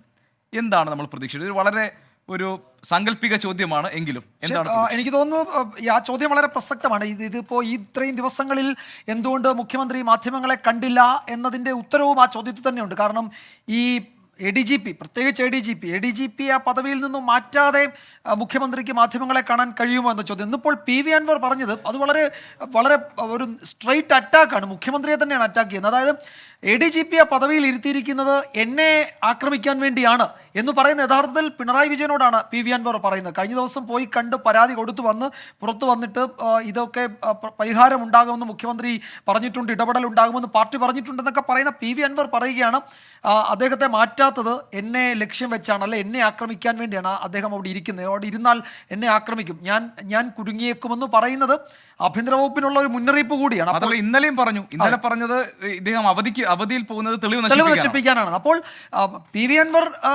പറയുന്നത് അതാണ്. അപ്പോൾ അങ്ങനെ PV അൻവർ ഈ പരാതി ഉന്നയിച്ച PV അൻവർ പറയുന്നത് ഇതാണ്. അങ്ങനെ ഇരിക്കെ മുഖ്യമന്ത്രിക്ക് അതിലൊരു നടപടി എടുക്കാതെ ADGPയെ മാറ്റാതെ മാധ്യമങ്ങളെ കാണാൻ കഴിയുമോ എന്ന ചോദ്യം പ്രസക്തമാണ്. പക്ഷേ എന്ത് സംഭവിക്കുമെന്നറിയില്ല. വളരെ ഗൗരവമുള്ള ആരോപണങ്ങൾ വന്നിട്ട് ഇത്രയുമായി ആഴ്ചകളാകുന്നു, പക്ഷേ ഒരു നടപടിയും ഉണ്ടായിട്ടില്ലല്ലോ ഇതുവരെ. അതെ വേണു, P ശശി MR അജിത് കുമാർ രണ്ടുപേരെയും മാറ്റിയ ശേഷം മുഖ്യമന്ത്രി മാധ്യമങ്ങളെ കാണും എന്ന് കരുതാമോ? രണ്ട് സാധ്യതയുമുണ്ട്. രണ്ട് സാധ്യതയുള്ള എന്ത് കാര്യത്തിലും. പക്ഷെ തള്ളിക്കളയാൻ കഴിയില്ല. മുഖ്യമന്ത്രി മറ്റൊരു നറേറ്റീവുമായി നാളെ വരാം. ശശി അങ്ങനെ തന്നെ തുടരുകയും അജിത് കുമാർ അങ്ങനെ തന്നെ തുടരുകയും ചെയ്യുന്നത്. പിണറായിയുടെ കാര്യത്തിൽ എനിക്ക് അങ്ങനെ ഒരു തീർപ്പ് പറയാൻ കഴിയില്ല. എനിക്ക് തോന്നുന്നത് ശ്രീ യുവരാജ് ഗോകുൽ, ഇപ്പോൾ ഇവിടെ ഷാഫി ചാലിയം ചോദിച്ച ഒരു ചോദ്യം, ഇപ്പോൾ EP ജയരാജനെ പ്രകാശ് ജാവദേക്കർ കണ്ടത് എന്തിനാണ്, അതിൽ നിങ്ങളൊരു വ്യക്തത വരുത്തണമല്ലോ BJP എന്ന ചോദ്യം. മറ്റൊന്നിന്ന് V മുരളീധരൻ പറഞ്ഞത് ഈ കൂടിക്കാഴ്ചയെ പറ്റി, ADGP അതുപോലെ RSS നേതാവ് നടത്തിയ കൂടിക്കാഴ്ചയെ പറ്റി പറയേണ്ടത് 1 മുഖ്യമന്ത്രി, 2 ADGP, 3 RSS നേതാക്കൾ. അപ്പോൾ ഇതിൽ RSS നേതാക്കൾ വിശദീകരിക്കുമൽ എന്ന് അദ്ദേഹം പറയുന്നുണ്ട്. എന്തുകൊണ്ടാണ് ഈ വിവാദമുണ്ടായി ഇത്രയും ദിവസമായിട്ടും RSS നേതൃത്വം അതിലൊരു മറുപടി പറയാത്തത്? ഈ കൂടിക്കാഴ്ച നടന്നിട്ടില്ല എന്നായിരുന്നു ആദ്യം RSSന്റെ ഒരു പ്രധാനപ്പെട്ട നേതാവ് മാധ്യമങ്ങളോട് പറഞ്ഞത്. ഇപ്പോൾ കൂടിക്കാഴ്ച നടന്നു എന്ന് പറയേണ്ടി വരുന്നു. ഇതിൽ എന്താണ് നടന്നത്? തൃശ്ശൂർ പൂരം കലക്കാനുള്ള ഗൂഢാലോചന നടന്നുവെന്ന വളരെ ഗൗരവമുള്ള ആരോപണം RSSന്റെ തലയ്ക്ക് മുകളിലുണ്ട്. അപ്പോൾ അതിലൊരു വ്യക്തത വരുത്തേണ്ടതല്ലേ RSS? ഞാൻ അതിന് വളരെ വ്യക്തമായിട്ട് തൃശ്ശൂർ പൂരം കലക്കാൻ ശ്രമിക്കുന്നത് ആരാണ്, എന്താണെന്നുള്ളതിനെ കുറിച്ചിട്ട് വ്യക്തമായിട്ട് മറുപടി പറഞ്ഞു. ആ മറുപടിയിൽ നിന്ന് തുടങ്ങി ശ്രീ ഷാഫി ചാലിയത്തിലേക്ക് പോകാം. ഒരു 2 മിനിറ്റ് എനിക്ക് സമയം തരണം എന്ന് ഞാൻ അപേക്ഷിക്കുകയാണ്. ഒന്നാമത്തെ കാര്യം, എന്താണ് തൃശ്ശൂർ പൂരവുമായിട്ട് ബന്ധപ്പെട്ടിട്ട് ഇത്തവണ സംഭവിച്ച വിഷയം എന്ന് പറയുന്നത്? പോലീസ് പ്രശ്നം ഉണ്ടാക്കി. എന്തിനായിരുന്നു പ്രശ്നം ഉണ്ടാക്കിയത്? ഹൈക്കോടതിയിൽ നിന്ന് കൃത്യമായിട്ട് പൂരം കൊടിയേറുന്ന ദിവസം ഒരു വിധിയും വാങ്ങിച്ചുകൊണ്ട് വരികയാണ് ഒരു പർട്ടിക്കുലർ സംഘടന, വോയിസ് ഓഫ് ഏഷ്യൻ എലിഫൻസ് എന്ന് പറയുന്ന ഒരു NGO. ആ NGOയെ കുറിച്ച് അറിയണമെന്നുണ്ടെങ്കിൽ ഇപ്പോൾ നിങ്ങളുടെ ചാനലിൽ ഓടിക്കൊണ്ടിരിക്കുന്ന ഒരു സ്ക്രോൾ ന്യൂസ് ഉണ്ട്. നാട്ടാനകളെ കൈമാറ്റം ചെയ്യാമെന്നുള്ള പാർലമെന്റ് പാസാക്കിയ വിധിക്കെതിരെ വീണ്ടും ഹൈക്കോടതിയിൽ പോയിട്ട്, ചരിത്രത്തിലില്ല ഇങ്ങനെയൊക്കെ, പാർലമെന്റ് പാസാക്കിയ വിധിയെ ഹൈക്കോടതിയുടെ ഒരു പർട്ടിക്കുലർ ബെഞ്ച് ഇരുന്നിട്ട് സ്റ്റേ ചെയ്യാണ്. അമ്മാതിരി കാശാണ് ആ പറയുന്ന പർട്ടിക്കുലർ NGO പിരിക്കുന്നതും അവരാ പിരിക്കുന്നതിൽ നിന്ന് ഇവിടെ ചെലവാക്കിക്കൊണ്ടിരിക്കുന്നത് എന്ന് പറയുന്നത് ഒരു വസ്തുതയാണ്. ഈ NGOയ്ക്ക് വേണ്ടിയിട്ട് പണിയെടുത്തുകൊണ്ടിരിക്കുന്നത് മുഖ്യമന്ത്രിയുടെ ഇഷ്ടക്കാരനായിട്ടുള്ള ഒരു വ്യക്തിയാണ്. അദ്ദേഹം ഫോറസ്റ്റിന്റെ ഗവൺമെന്റ് ലീഡറാണ്. നാഗരാജൻ എന്നാണ് പേര്. ഈ നാഗരാജനെ ആ സ്ഥാനത്ത് നിന്ന് മാറ്റണമെന്ന് പറഞ്ഞിട്ട് മുഖ്യമന്ത്രിയുടെ നവകേരള സദസ്സിൽ ഉൾപ്പെടെ 14 ജില്ലകളിലായിട്ട് 100 കണക്കിന് ക്ഷേത്രങ്ങൾ പരാതി കൊടുത്തിട്ടുണ്ട്. തിരുവമ്പാടിയും പാറമേക്കാവും പ്രത്യേകിച്ചും പരാതി കൊടുത്തിട്ടുണ്ട്. അവിടുത്തെ MP കോൺഗ്രസ്സുകാരനായിരുന്നു. ഈ വിഷയത്തിൽ കോൺഗ്രസിന്റെ നിലപാട് എന്താണ്? ഈ നാഗരാജനെ അവിടെ നിന്ന് മാറ്റുകയും സ്ഥിരമായിട്ട് വർഷങ്ങളായിട്ട് പൂരം കലക്കാൻ ശ്രമിച്ചുകൊണ്ടിരിക്കുകയും ചെയ്യുന്നതിനെതിരായിട്ട് കോൺഗ്രസിന്റെ നിലപാട് എന്താണ് എന്ന് അറിഞ്ഞു കഴിഞ്ഞാൽ എനിക്ക് കൊള്ളാമായിരുന്നു. കാരണം ഞാൻ ഇതേണ്ട ഈ 22/7/2024 മുഖ്യമന്ത്രിക്ക്, റവന്യൂ മിനിസ്റ്റർക്ക്, P. രാജീവിന്, ശ്രീ AK ശശീന്ദ്രൻ എല്ലാവർക്കും കൂടി ചേർത്ത് പാറമേക്കാവിന്റെ സെക്രട്ടറി അയച്ചിരിക്കുന്ന പരാതിയാണ്. ആ പരാതിയിൽ ഈ പറയുന്ന നാഗരാജന്റെ പേര് എടുത്തു പറയുന്നുണ്ട്. ആദ്യമായിട്ടല്ല, വർഷങ്ങളായിട്ട് അവർ പറയുന്നുണ്ട്. എന്ത് നടപടിയാണ് അവിടുത്തെ കോൺഗ്രസ് MP ഈ പറയുന്ന ദേവസ്വങ്ങൾക്ക് വേണ്ടി എടുത്തു കൊടുത്തത് എന്നറിഞ്ഞാൽ വലിയ ഉപകാരമായിരുന്നു. ഇതുവരെ ഒരു പണി ഇവർ ചെയ്തിട്ടില്ല. ആ കാര്യത്തില് പൂരം കലക്കാൻ ശ്രമിക്കുന്നവർക്ക് കൊട പിടിച്ചു കൊടുക്കുന്ന പണി മാത്രമാണ് ഈ പറയുന്ന UDF-ഉം LDF-ഉം കാലങ്ങളായിട്ട് അവിടെ ചെയ്തുകൊണ്ടിരിക്കുന്നത്. അതിനുശേഷം വന്നിട്ട് ഇതെല്ലാം കൂടെ കൊണ്ടുവന്ന് RSSന്റെ തലയിൽ ഇട്ട് കഴിഞ്ഞാൽ വസ്തുതകൾ വെച്ച് നമുക്ക് സംസാരിക്കാമെന്നേ. കുറച്ച് കാലങ്ങളായിട്ട് ഇവിടെ നടന്നുകൊണ്ടിരിക്കുന്ന വസ്തുതകൾ വെച്ചിട്ട് തന്നെ നമുക്ക് സംസാരിക്കാം. രണ്ടാമത്തെ ഒരു കാര്യം, ശ്രീ ഷാഫി ചാലിയൻ ചോദിച്ചു എന്താണ് EP ജയരാജനെ ശ്രീ പ്രകാശ് ജാവ്ദേക്കർ സന്ദർശിച്ചതെന്ന്. അങ്ങ് തന്നെ ആദ്യമേ പറഞ്ഞു കഴിഞ്ഞിട്ടുണ്ടല്ലോ. പല ആൾക്കാരും അങ്ങോട്ടും ഇങ്ങോട്ടും കണ്ടിട്ടുണ്ട്. RSSന്റെ നേതാക്കളെ, BJPയുടെ നേതാക്കളെയൊക്കെ പരസ്പരം അങ്ങോട്ടും ഇങ്ങോട്ടും കാണുന്നുണ്ട് എന്നുള്ള കാര്യം കുറച്ച് നാളുകൾക്ക് മുമ്പ് നമ്മുടെ നാട്ടിലുണ്ടായിരുന്ന ഒരു വലിയ വിവാദം ഉണ്ടായിരുന്നു. അന്ന് UDF-കാർ ഇതുപോലെ തന്നെ സാമാന്യവൽക്കരിച്ച് എന്നല്ലേ പറഞ്ഞത്? എന്താണ്, പ്രധാനമന്ത്രി നരേന്ദ്രമോദിജിയുടെ അടുത്ത് പോയിരുന്നിട്ട് നിങ്ങളുടെ UDF-ന്റെ MP ആയ ശ്രീ NK പ്രേമചന്ദ്രൻ ഭക്ഷണം കഴിച്ചു. അന്ന് CPM അതിനെ വലിയ ആരോപണമാക്കി കൊണ്ടുവരുന്ന സമയത്ത് നിങ്ങൾ അതിനെ സാമാന്യവൽക്കരിച്ചിട്ടല്ലേ സംസാരിച്ചത്? നിങ്ങൾ എന്താണ്? രണ്ട് കാര്യം. ഒന്ന്, ആ ഭക്ഷണം കഴിച്ച കൂട്ടത്തിൽ പ്രേമേന്ദ്രൻ വന്നില്ലെങ്കിലും വേറൊരാൾ വന്നു ആ പാർട്ടിയിലേക്ക്. പിന്നെ വേറൊരു കാര്യം അല്ലല്ല യുവരാജെ, അല്ലല്ല അങ്ങനെയല്ലല്ലോ. ചോദിച്ചും പറഞ്ഞും പോകാം. അല്ല, മുഴുവൻ പറയാൻ നിൽക്കണ്ട. ഈ ചോദ്യത്തിന് വഴങ്ങൂ യുവരാജ്, ഈ ചോദ്യത്തിന് വഴങ്ങൂ. ഒന്നാമത് ആ മോദിയുടെ ആ ഭക്ഷണ സൽക്കാരത്തിൽ ഒരാൾ അപ്പുറത്തേക്ക് ചാടി മോദിയുടെ കീശയിലേക്ക് തന്നെ വന്നു വീണു. അതവിടെ നിൽക്കട്ടെ. അതുകൊണ്ട് ആ സംശയത്തിന് എല്ലാ കാലവും പ്രസക്തിയുണ്ട്. ഇനി ഈ ഷാഫി ചാലിയൻ പറഞ്ഞൊരു വളരെ പ്രധാനപ്പെട്ട ഒരു ചോദ്യമാണത്. EP ജയരാജന് പറയാൻ കഴിയുന്നു ഇയാൾ ഇന്നയാളുടെ കൂടെ വന്നു, ഇന്ന കാര്യങ്ങൾ ചോദിച്ചു, ഞാൻ ഒട്ടും എന്റർടൈൻ ചെയ്തില്ല, ചായ കുടിച്ചിട്ട് പോകുമെന്ന് പറഞ്ഞ് പോയി. ആ രാഷ്ട്രീയ മര്യാദ എന്തുകൊണ്ടാണ് പ്രകാശ് ജാവദേക്കർക്ക് ഇല്ലാത്തത്? ആ കാര്യം എന്തുകൊണ്ടാണ് വിശദീകരിക്കാതെ നിൽക്കുന്നത്? അത് പ്രകാശ് ജാവദേക്കറോട് ചോദിക്കേണ്ട ചോദ്യമല്ലേ, എന്നോട്? അത് ശരി. അങ്ങനെയെങ്കിൽ പിന്നെ താങ്കൾ ഈ നേരത്തെ K. മുരളീധരനെ പറ്റി പറഞ്ഞ ചോദ്യം K. മുരളീധരനോട് ഉത്തരവാദപ്പെട്ട ചോദിക്കുമ്പോൾ മുരളി പറഞ്ഞാൽ മതിയല്ലോ. എതിർപക്ഷത്തുള്ള അല്ലല്ല ഞാൻ ഒരു കാര്യം പറയട്ടെ ശ്രീ വേണു, ഞാനൊരു കാര്യം പറയട്ടെ. BJP നേതാക്കളോട് വന്നിട്ട് ഇപ്പൊ CPM-ന്റെ ഒരു നേതാവാവട്ടെ, അല്ലെങ്കിൽ കോൺഗ്രസിന്റെ നേതാവാവട്ടെ, ലീഗിന്റെ നേതാക്കളാവട്ടെ, നമ്മൾ വരുന്നു, ഒരു ചായ കുടിക്കുന്നു, പോകുന്നു. ഇതിനെ എത്ര വലിയ വിവാദമാക്കേണ്ടത്, പ്രശ്നമാക്കേണ്ടതായിട്ടുള്ള കാര്യം തിരിക്കുന്നു എനിക്ക് മനസ്സിലാവില്ല. EP കീച്ചേരിലെ വീട്ടിൽ ഒറ്റയ്ക്ക് ഇരിക്കുന്നതിന്റെ കാരണം എന്താണ്? ഒരു ചായ പ്രശ്നമായിരുന്നുവെങ്കിൽ അത് LDF-നോട് ചോദിക്കേണ്ട വിഷയമാണ്, ഞങ്ങളല്ലല്ലോ അതിന് ഉത്തരം പറയേണ്ടത്. അല്ല, ഇതിനിടയിൽ നിങ്ങൾക്ക് സമയം കിട്ടുകയാണെങ്കിൽ ജാവദേക്കറോട് ചോദിക്കണം. ഞങ്ങൾ എന്ത് ചെയ്യാനേ? അല്ലെന്നേ, ഇതിന്റെ ഇടയിൽ സമയം കിട്ടുകയാണെങ്കിൽ ജാവദേക്കറോടൊന്ന് ചോദിക്കൂ. അതുവരെ ഷാഫി ചാലിയത്തിന്റെ ചോദ്യം നിങ്ങളെ പിന്തുടരുക തന്നെ ചെയ്യും. യുവരാജെ, ഗോപി. ശരി യുവരാജ്, ആ ചോദ്യത്തിന്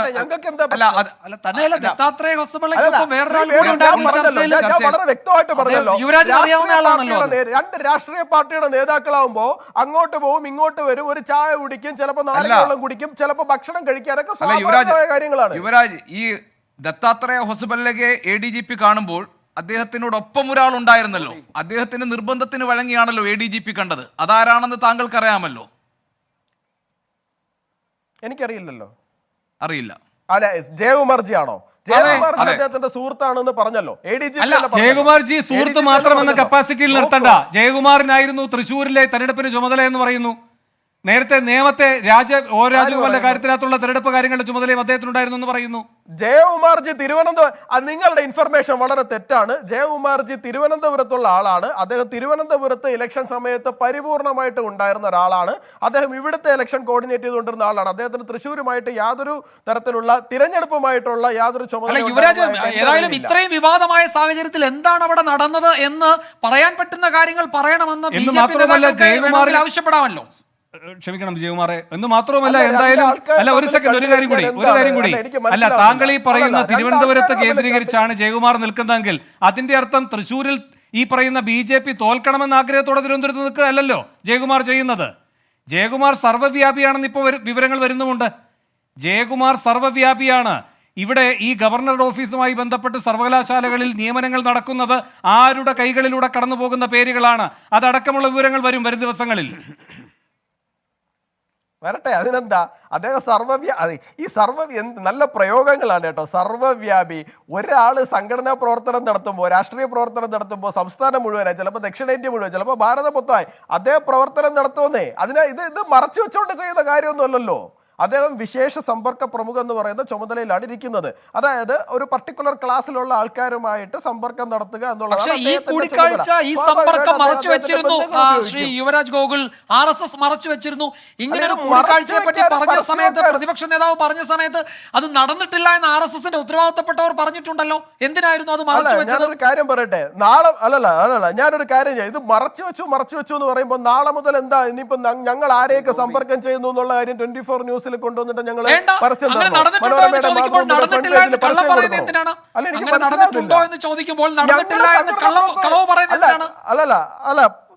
അല്ല, അതിന് ഉത്തരം ഞാൻ പറയാം. ഇത് ഇത്രയും വലിയൊരു സംഘടനയാണ് ശ്രീ വിജയകുമാർ. ഇത് ഇത്രയും വലിയൊരു സംഘടനയാണ്. സ്വാഭാവികമായിട്ടും അതിൻ്റെ അകത്തുള്ള ഒരാൾ പോയി മറ്റൊരാളെ കാണുമ്പോൾ ഈ സംഘടനയിലുള്ള A മുതൽ Z വരെയുള്ള ആൾക്കാരെ അറിയിച്ചോളണം നിർബന്ധമൊന്നുമില്ല. അങ്ങനെയല്ലല്ലോ യുവരാജ്. മറുപടി അദ്ദേഹം ഈ RSSന്റെ ഉത്തരവാദിത്തപ്പെട്ടയാൾ പറഞ്ഞ മറുപടി അങ്ങനെയല്ലല്ലോ. ഞങ്ങൾക്കറിയില്ല എന്ന് പറഞ്ഞാണെങ്കിൽ താങ്കൾ പറഞ്ഞ ഈ ന്യായം ബാധകമാകുന്നു. നടന്നിട്ടില്ല എന്ന് തീർത്തു പറഞ്ഞെങ്കിൽ അത് നടന്നിട്ടില്ലെന്ന് പറയണമെന്ന് തീരുമാനപ്രകാരം പറഞ്ഞു. നടന്നിട്ടില്ല എന്ന് അദ്ദേഹത്തിന്റെ അപ്പോഴത്തെ ധാരണയായിരുന്നിരിക്കും. അപ്പോഴത്തെ പിന്നീട് അദ്ദേഹത്തിന്റെ അപ്പോഴത്തെ അറിവ് നടന്നിട്ടില്ല എന്നുള്ളതായിരിക്കും. ഒരു ഇടവേള അടിയന്തരമായിട്ട് പോകണം. റിജിൽ മാക്കുറ്റി കൈ ഉയർത്തുന്നത് കണ്ടു. താങ്കൾക്ക് മറുപടി പറയേണ്ട വിഷയങ്ങൾ ഇതിനകത്ത് വന്നിട്ടുണ്ട്. ഞാൻ താങ്കളിലേക്ക് വരും. എൻകൗണ്ടർ പ്രൈം തുടരുന്നു. ശ്രീ റിജിൽ മാക്കുറ്റി, ഒരു പിടി ചോദ്യങ്ങൾക്ക് താങ്കൾക്ക് മറുപടി പറയാനുണ്ട് ഈ ചർച്ചയിൽ. അതിലേറ്റവും പ്രധാനപ്പെട്ടതാണ് യുവരാജ് ഗോകുൽ ഉന്നയിച്ച വിഷയം. ഹൈന്ദവ വികാരത്തെ വ്രണപ്പെടുത്താൻ ബോധപൂർവം ഒരു ഇടപെടൽ നടന്നു. അതിനു മുൻപ് ഒരു ഡീൽ ഉണ്ടായി. അങ്ങനെയാണ് തൃശ്ശൂരിൽ ഒരു MP അവർക്ക് കിട്ടിയത് എന്നതാണ് ആരോപണമെങ്കിൽ, ഈ സംഭവങ്ങളൊക്കെ നടക്കുന്നതിന് എത്രയോ മുൻപ് CPI MLA ഭാഗത്തുനിന്നുണ്ടായിട്ടുള്ള ഇടപെടൽ, അതോടൊപ്പം ഈ തറവാടക നിശ്ചയിക്കുന്നതുമായി ബന്ധപ്പെട്ടുണ്ടായ പ്രശ്നങ്ങൾ, ഇങ്ങനെ തുടങ്ങി തൃശ്ശൂർ പൂരത്തിലെ കാര്യങ്ങളിൽ ഇടപെടാൻ നേരത്തെ മുതൽ നടന്നിട്ടുള്ള ശ്രമങ്ങൾ പറഞ്ഞുകൊണ്ടാണ് യുവരാജ് ഗോകുൽ ആ വിവാദത്തിൻ്റെ ആ യുക്തിയെ തകർക്കാൻ ശ്രമിക്കുന്നത്. പിന്നെ K മുരളീധരന്റെ ബാലഗോകുലത്തിലെ സാന്നിധ്യത്തെക്കുറിച്ചും ഇനി മറ്റു ചില കാര്യങ്ങൾ കൂടിയുണ്ട്. VD സതീശൻ പങ്കെടുത്ത ചടങ്ങിന്റെ ഒക്കെ, അതിലേക്ക് നമുക്ക് വരാം. എന്താണ് മറുപടി? ശ്രീ ഗോപികൃഷ്ണൻ, യഥാർത്ഥത്തിൽ തൃശ്ശൂർ പൂരവുമായി ബന്ധപ്പെട്ട് നമുക്കറിയാം ഈ ഗവൺമെന്റിന്റെ കാലത്തുണ്ടായ പല പ്രശ്നങ്ങളുണ്ട്. പക്ഷേ ഈ പൂരം നടക്കുന്നതിന്റെ കാലഘട്ടത്തിൽ നിന്ന് വിഭിന്നമായി ഈ തവണയാണ് ഏറ്റവും രൂക്ഷമായ രൂപത്തിലുള്ള പ്രശ്നം അവിടെ ഉണ്ടായത്. ഒരു തെരഞ്ഞെടുപ്പിൻ്റെ മുമ്പിലാണ് ഇത്തരത്തിലൊരു പോലീസ് നടപടി. ആ നടപടി ഒരു ഗൂഢാലോചനയുടെ ഭാഗമായി നടന്ന ഒരു നടപടിയായി മാറിയിരിക്കുന്നു എന്നുള്ളതാണ്. പ്രധാനപ്പെട്ട മന്ത്രിമാരും അതോടൊപ്പം തന്നെ ADGP ഉൾപ്പെടെയുള്ള ഉദ്യോഗസ്ഥന്മാരും നിൽക്കുമ്പോഴാണ് പോലീസ് ഇത്തരത്തിലുള്ള ഒരു കടന്നാക്രമണം നടത്തിയത്. അത് എങ്ങനെ ഉണ്ടായി എന്നുള്ള ചോദ്യത്തിനാണ് ഉത്തരം പറയേണ്ടത്. ആ ചോദ്യത്തിനാണ് ഈ പറയുന്ന രൂപത്തിലുള്ള കൂടിക്കാഴ്ചയുടെ ഭാഗമായി RSSനെ സംബന്ധിച്ചിടത്തോളം RSSന് എന്ത് ഹിന്ദുക്കളുമായി എന്ത് ബന്ധമാണ്? ഈ RSS എന്ന് പറയുന്ന ഈ ഒരു സംവിധാനം രാജ്യത്ത് നടത്തിക്കൊണ്ടിരിക്കുന്ന ഈ അക്രമങ്ങളും അതുമായി ബന്ധപ്പെട്ട് നടത്തിയ ഒരുപാട് സംഭവങ്ങൾ നമ്മുടെ മുമ്പിലുണ്ടല്ലോ. ഹിന്ദുക്കളുമായി യാതൊരു ബന്ധവുമില്ലാത്ത സംഘടനയാണ്, തീവ്രവാദ സംഘടനയാണ്, നമുക്ക് എല്ലാവർക്കും അറിയുന്ന ഒരു കാര്യമാണ്. തീർച്ചയായും നമുക്കറിയാം, ഈ അയോധ്യയുമായി ബന്ധപ്പെട്ട് അയോധ്യയിൽ ക്ഷേത്രം ഉണ്ടാക്കി അതിനുശേഷം അവിടെ നടന്ന കാര്യങ്ങളൊക്കെ ഒരു ഹിന്ദുമത വിശ്വാസത്തിന് യോജിക്കാത്ത കാര്യങ്ങളാണ് നടത്തിയത്. തെരഞ്ഞെടുപ്പ് ജയിക്കാൻ രാമനെ ആയാലും അതോടൊപ്പം പൂരമായാലും എല്ലാം ഉപയോഗിക്കുക എന്നുള്ളത് RSSന്റെ ഒരു ലക്ഷ്യമാണ്. അവിടെ വിശ്വാസമില്ല, അവിടെ സനാതന ധർമ്മവുമില്ല, അവിടെ ഹിന്ദു വിശ്വാസവുമില്ല. വിജയത്തിന് വേണ്ടി, രാഷ്ട്രീയമായ വിജയത്തിന് വേണ്ടി എന്ത് വൃത്തികേടും കാണിക്കാൻ ഒരു മടിയുമില്ലാത്ത ഒരു പ്രസ്ഥാനമാണ് സംഘപരിവാർ പ്രസ്ഥാനം. ആ പ്രസ്ഥാനം തന്നെയാണ് ഈ പ്രത്യേകിച്ച് ഭയപ്പെടുത്തി കീഴ്പ്പെടുത്തുക എന്നുള്ളതാണ്. പിണറായി വിജയൻ എന്ന് പറയുന്ന ഒരു മുഖ്യമന്ത്രി അദ്ദേഹം എന്തിനാണ് ഇങ്ങനെ RSSന് വിധേയമായി നിൽക്കുന്നത് എന്നുള്ള ചോദ്യം ഭയമാണ്. അത് പാഴൂർ പടിയിലൊന്നും പോകേണ്ട ആവശ്യമില്ല. എന്താ ഭയം? അദ്ദേഹത്തിന്റെ ഓഫീസുമായി ബന്ധപ്പെട്ടു അദ്ദേഹം നടത്തിക്കൊണ്ടിരിക്കുന്ന, അദ്ദേഹത്തിന്റെ ഉദ്യോഗസ്ഥന്മാർ കുടുംബവും നടത്തിക്കൊണ്ടിരിക്കുന്ന അഴിമതിയും കള്ളക്കടത്തും ഉൾപ്പെടെയുള്ള കാര്യങ്ങളെക്കുറിച്ച് കൃത്യമായ ബോധ്യം ആരുടെ കയ്യിലുണ്ട്? ഇവരുടെ കയ്യിലുണ്ട്. അപ്പൊ അത് വെച്ചുകൊണ്ട് ഭയപ്പെടുത്തിക്കൊണ്ട് ഓരോ കാര്യം എണ്ണ എന്ന് വരപ്പിക്കുകയാണ് ആര്? ഈ BJPയുടെ കേന്ദ്ര നേതൃത്വം പിണറായി വിജയനെ കൊണ്ട്. അങ്ങനെയാണ് ഇവിടെ ഒരു തെരഞ്ഞെടുപ്പ് ഘട്ടത്തിനിടയിൽ ഇത്തരം ഒരു സംഭവം ഉണ്ടാവുകയും പ്രത്യേകിച്ച് ആ സമയത്ത് അവിടെ ഉണ്ടായ ഒരു വികാരം, ആ വൈകാരികത മുതലെടുക്കാൻ BJPക്ക് സാധിച്ചു എന്നുള്ളതാണ് വസ്തുത. അതിന് BJPയും അതോടൊപ്പം തന്നെ സംഘപരിവാറും CPM-ഉം ഈ നേരത്തെ ഉന്നയിച്ച പ്രശ്നങ്ങളൊക്കെ നിലനിൽക്കുമ്പോൾ TN പ്രതാപൻ MP ആയിരുന്ന സമയത്ത് MP എന്ത് ചെയ്തു എന്ന് യുവരാജ് ഗോകുൽ ചോദിച്ചു. അല്ല, MP എന്താണ് അവിടെ ചെയ്യേണ്ടത്? ഞാൻ ചോദിക്കുന്നത് CPIയുടെ MLA അങ്ങനെ ഫേസ്ബുക്ക് പോസ്റ്റ് ഇട്ടുമായി ബന്ധപ്പെട്ട് അത് ഞങ്ങളാണോ അതിന് മറുപടി പറയേണ്ടത്? അത് CPIയോട് ചോദിക്കേണ്ട ചോദ്യമല്ലേ? ഞങ്ങൾ അവിടെ തൃശ്ശൂർ പൂരം കലക്കുന്നതിന് വേണ്ടി ഞങ്ങൾ എന്തെങ്കിലും ചെയ്തിട്ടുണ്ടോ? ഞങ്ങളും ചെയ്തിട്ടൊന്നുമില്ലല്ലോ. നിങ്ങളൊരു കാര്യം മനസ്സിലാക്കുക, അവിടെ തൃശ്ശൂർ പൂരത്തിനുമായി ബന്ധപ്പെട്ട് നടക്കുക ആചാര ലംഘനം നടത്തിയുമായി ബന്ധപ്പെട്ട് പ്രധാനപ്പെട്ട വിഷയം അവിടെ ഉണ്ടായിരുന്നല്ലോ. നരേന്ദ്രമോദിയുടെ സന്ദർശനവുമായി ബന്ധപ്പെട്ട് അവിടെയുള്ള ആൽമരത്തിന്റെ കമ്പുകൾ മുറിച്ചു മാറ്റിയത് വലിയ വിവാദമായിരുന്നല്ലോ. അങ്ങനെ മുറിച്ചു മാറ്റാൻ പറ്റുമായിരുന്നോ? വനരാജാവായി കാണുന്ന ആൽമരത്തിന്റെ കമ്പ് മുറിച്ചു മാറ്റിക്കൊണ്ട് നരേന്ദ്രമോദിക്ക് പ്രസംഗിക്കാൻ, പ്രത്യേകിച്ച് ഈ തൃശ്ശൂർ പൂരത്തിന്റെ അതുമായി ക്ഷേത്രത്തിന്റെ ചുറ്റുമതിലുള്ള ആ മൈതാനത്തുള്ള ആൽമരം മുറിച്ചു മാറ്റി BJPക്കാരിലെ വിശ്വാസത്തിന്റെ ഭാഗമായി പറയുന്നവർ അത് ചെയ്തിട്ടുണ്ടല്ലോ. അപ്പൊ അതുകൊണ്ട് ഇവർക്ക് എല്ലാ കാര്യങ്ങളും ഇവർക്ക് ജയം കിട്ടുന്നതിന് വേണ്ടി ഇവർ ഈ കാര്യങ്ങളൊക്കെ ചെയ്യൂ എന്നുള്ളത് നമ്മുടെ മുമ്പിലുള്ള ഒരു കാര്യമാണ്. അതുകൊണ്ട് ഇതിനകത്ത് സംഘപരിവാറിനും CPM-നും കൈകഴുകി മുമ്പോട്ട് പോകാൻ സാധിക്കില്ല. പ്രതാപൻ എന്ത് ചെയ്തു, പ്രതാപൻ എന്ത് ചെയ്തില്ല? ഞങ്ങളൊരു പ്രതിപക്ഷ പാർട്ടിയുടെ MP ആണ്. ഞങ്ങൾ അതുമായി ബന്ധപ്പെട്ട് തൃശ്ശൂർ പൂരം നന്നായി നടത്തുന്നതിന് വേണ്ടിയുള്ള എല്ലാ സഹകരണവും കോൺഗ്രസ് പാർട്ടിയും MP എന്നതിൽ TN പ്രതാപനും നടത്തിയിട്ടുണ്ട്. ഏതെങ്കിലും തരത്തിലുള്ള അവിഹിതമായി എന്തെങ്കിലും ഇടപാട് അല്ലെങ്കിൽ ആ രൂപത്തിൽ ഒരു കാര്യവും, അനിഷ്ടമായ ഒരു കാര്യവും ഞങ്ങൾ അവിടെ ആരും ചെയ്തിട്ടില്ല എന്നുള്ളത് ഞങ്ങൾക്ക് അഭിമാനത്തോടു കൂടി പറയാൻ സാധിക്കുന്ന ഒരു കാര്യമാണ്. പിന്നെ ശ്രീ K. മുരളീധരനും അതോടൊപ്പം തന്നെ അത്തരത്തിലെ പരിപാടിയിൽ പോയി എനിക്ക് കൃത്യമായി അറിയില്ല. K. മുരളീധരനെ പോലെയുള്ള മുൻ കേന്ദ്രമന്ത്രി V. മുരളീധരൻ പറഞ്ഞതാണ്. അത് വസ്തുതയുമാണ്. 2006 പറവൂരിലെ മനക്കപ്പടിയിലെ RSSന്റെ ഒരു പരിപാടിയിൽ ഇപ്പോഴത്തെ പ്രതിപക്ഷ നേതാവ് VD സതീശൻ പോയി അവിടെ MS ഗോൾവൽക്കറുടെ ചിത്രത്തിന് മുന്നിൽ ഒരു നിലവിളക്ക് കത്തിക്കുന്ന ചിത്രമുണ്ട്. അത് പുറത്തു വന്നിട്ടുണ്ട്. അല്പസമയത്തിനകം നമുക്കത് കാണിക്കാം. അതെ, ആ ചിത്രം കാണിക്കാം. ഇതാ നോക്കൂ, ഇതാണ് ആ ചിത്രം. ഇത് 2006 പറവൂരിലെ മനക്കപ്പടിയിൽ RSSന്റെ പരിപാടിയാണ്. ആ ചിത്രത്തിൽ അതിനോടൊപ്പം ഒരു ചിത്രം കൂടിയുള്ളത് 2013 സംഘപരിവാർ സംഘടനയാണ്. ഭാരതീയ വിചാര കേന്ദ്രം P. പരമേശ്വരന്റെ അധ്യക്ഷതയിൽ തുടങ്ങിയ ഒരു പ്രസ്ഥാനമാണ്. അതിൻ്റെ തൃശ്ശൂരിലെ ജില്ലാ സമ്മേളനത്തിൽ ഒരു സെമിനാറിൽ പങ്കെടുക്കുന്നു. ഇപ്പോൾ നമ്മൾ ആദ്യം ദൃശ്യങ്ങളിൽ കാണുന്നുണ്ട്. ഈ പറയുന്നത് സംഘപരിവാർ നേതാക്കളാണുള്ളത്. ആദ്യത്തേത് കുറെ കൂടി ഡയറക്റ്റ് ഒരു RSS പരിപാടിയാണ്. അവിടെ ഗോൾവൽക്കറുടെ ചിത്രത്തിന് മുന്നിലാണ് പ്രതിപക്ഷ നേതാവ് ഒരു നിലവിളക്ക് കത്തിക്കുന്നത്. അത് അദ്ദേഹത്തിന്റെ മണ്ഡലമാണ്. പറവൂരിലെ മനക്കപ്പടി 2006 RSS പരിപാടി. അപ്പോൾ ഇതിപ്പോൾ അദ്ദേഹത്തിന്റെ മണ്ഡലത്തിലെ പരിപാടിയിൽ ഇപ്പോൾ താങ്കൾ RSSന്റെ ഒരു പരിപാടിയിൽ ക്ഷണിച്ചാൽ പോകുമോ? എനിക്ക് തോന്നുന്നില്ല താങ്കൾക്ക് പോകാൻ കഴിയുമെന്ന്. ഞാൻ ഒരിക്കലും RSSന്റെ പരിപാടിയിൽ പോകാറുമില്ല. RSSുമായി ബന്ധപ്പെട്ട ഒരു പരിപാടിയിലും പോകില്ല എന്നും RSSനെതിരായി ഞാൻ നേരത്തെ സൂചിപ്പിച്ച നിലപാട് തന്നെ രാജ്യത്തെ ഏറ്റവും വലിയ തീവ്രവാദ സംഘടനയാണ് RSS എന്നുള്ള നിലപാട് തന്നെയാണ് എനിക്ക്. അതിനകത്ത് യാതൊരു തർക്കമില്ലാത്തൊരു കാര്യമാണ്. ശ്രീ VD സതീശൻ ഇതുമായി ബന്ധപ്പെട്ട വിവാദം അന്ന് വന്നപ്പോൾ തീർച്ചയായും നമ്മളൊക്കെ ചർച്ച ചെയ്ത വിഷയമാണ്. അന്ന് അദ്ദേഹം അതുമായി ബന്ധപ്പെട്ട കൃത്യമായ ക്ലാരിറ്റി അദ്ദേഹം നൽകിയിട്ടുണ്ട്. നിങ്ങൾക്ക് ഇപ്പോഴും അദ്ദേഹത്തോട് ചോദിക്കാമല്ലോ, നിങ്ങൾ RSSന്റെ പരിപാടിയിലാണോ പോയത്? അദ്ദേഹം RSSന്റെ പരിപാടിയിലല്ല ഞാൻ പങ്കെടുത്തത് എന്നുള്ളതാണ് അദ്ദേഹം പൊതുസമൂഹത്തിന് മുമ്പിലും മാധ്യമങ്ങളോടും പറഞ്ഞത് എന്നാണ് ഞാൻ വിശ്വസിക്കുന്നത്. ഒരിക്കലും RSSന്റെ ഒരു പരിപാടിയിൽ പോയി വിളക്ക് കൊളുത്തുക എന്നുള്ള ഒരു നിലപാട് വിശദീകരണം വിശ്വസിക്കുകയും ADGP RSS നേതാക്കളെ കണ്ടപ്പോൾ അത് അങ്ങനെ RSS നേതാക്കൾ ആരെങ്കിലും കാണുന്നതിൽ കുഴപ്പമുണ്ടോ എന്നൊക്കെ ഇപ്പോൾ യുവരാജ് ഗോകുൽ പറയുമ്പോൾ അത് അംഗീകരിക്കാതിരിക്കുകയും റിജിൽ മാക്കുട്ടി, അതായത് VD സതീശൻ RSSന്റെ പരിപാടിയിൽ പോയി അതിനുശേഷം അദ്ദേഹം ഒരു വിശദീകരണം കൊടുത്തു. അത് പൊതുസമൂഹം വിശ്വസിക്കണം, അംഗീകരിക്കണം. പക്ഷെ മറുഭാഗത്തുനിന്ന് ഒരു വിശദീകരണം ഉണ്ടായാൽ, ഞാൻ പറഞ്ഞത് ഇപ്പോൾ ഈ തരത്തിലൊരു അതിനെ ആ രീതിയിൽ പ്രൊജക്ട് ചെയ്താൽ അത് വിശ്വസിക്കാൻ പാടില്ല.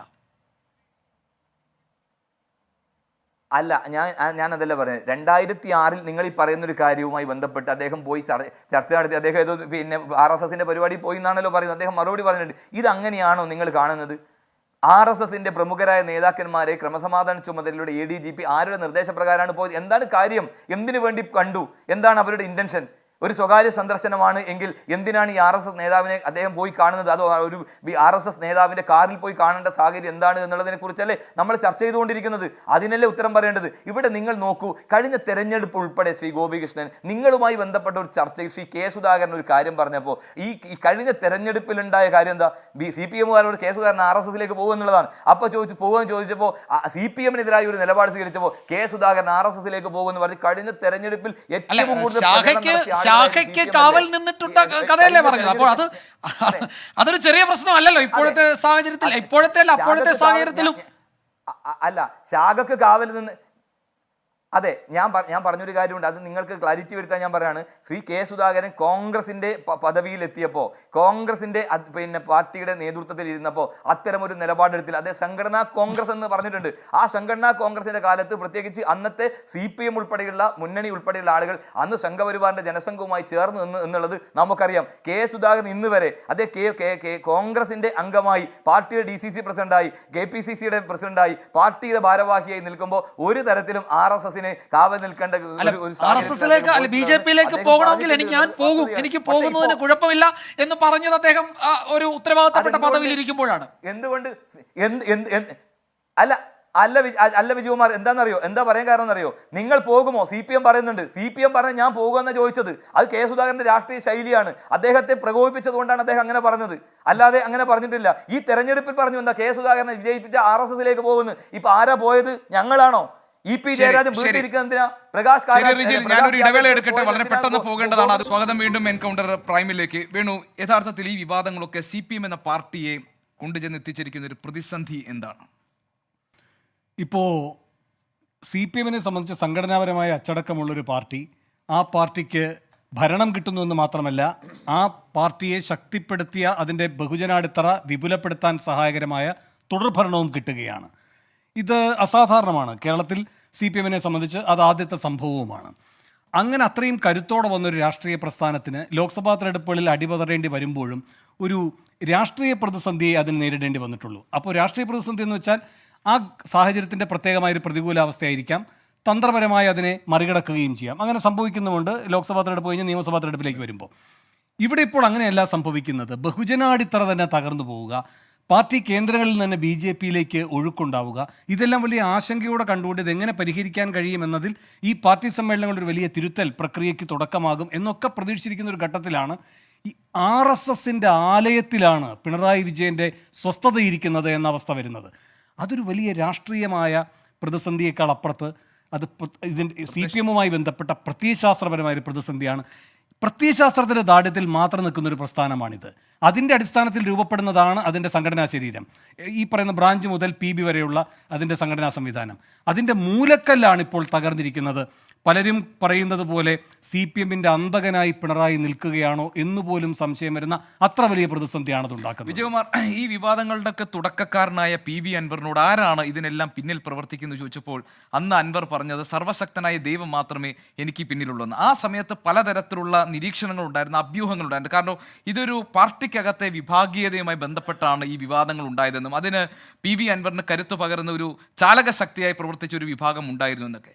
അതൊക്കെ മാഞ്ഞു പോയി ഇപ്പോൾ പാർട്ടി ഈ വിവാദത്തിൽ നിന്ന് മാറി നിൽക്കുന്നു, ഒഴിഞ്ഞു നിൽക്കുന്നു. CPI വിമർശനം ഉന്നയിക്കുന്നു, മുഖ്യമന്ത്രി ഒറ്റപ്പെട്ട അവസ്ഥയിലായിരിക്കുന്നു, ബ്രാഞ്ച് സമ്മേളനങ്ങളിൽ വലിയ വിമർശനങ്ങൾ ഉയരുന്നു. അപ്പോൾ പാർട്ടിക്ക് ഒരു BJP വിരുദ്ധത പറയുന്ന, ന്യൂനപക്ഷ സംരക്ഷണം പറയുന്ന പാർട്ടിക്ക് ഇത് ന്യായീകരിക്കേണ്ടി വരുന്ന, അല്ലെങ്കിൽ ഒരു വിശദീകരണം നൽകേണ്ടി വരുന്ന ഒരു അവസ്ഥയിലേക്ക് ഈ കാര്യങ്ങൾ കൊണ്ടുചെന്നെത്തിച്ചിരിക്കുന്നു. അപ്പോൾ അൻവറിന് പിന്നിൽ മറ്റാരെങ്കിലും ഉണ്ട് എന്ന് ഇതുവരെയുള്ള സംശയങ്ങൾ ദൂരീകരിക്കപ്പെടുകയാണ്. സാധാരണ ഈ CPM-ന്റെ സമ്മേളന കാലങ്ങളിൽ ഒരിക്കലും ഒരു വിവാദം, ഒരു ആഭ്യന്തര രാഷ്ട്രീയവുമായി ബന്ധപ്പെട്ട ഒരു വിവാദത്തിലേക്ക് ബോധപൂർവമായ ചർച്ച പാർട്ടി നടത്താറില്ല, പാർട്ടി മുൻകൈയെടുത്ത് നടത്താറില്ല.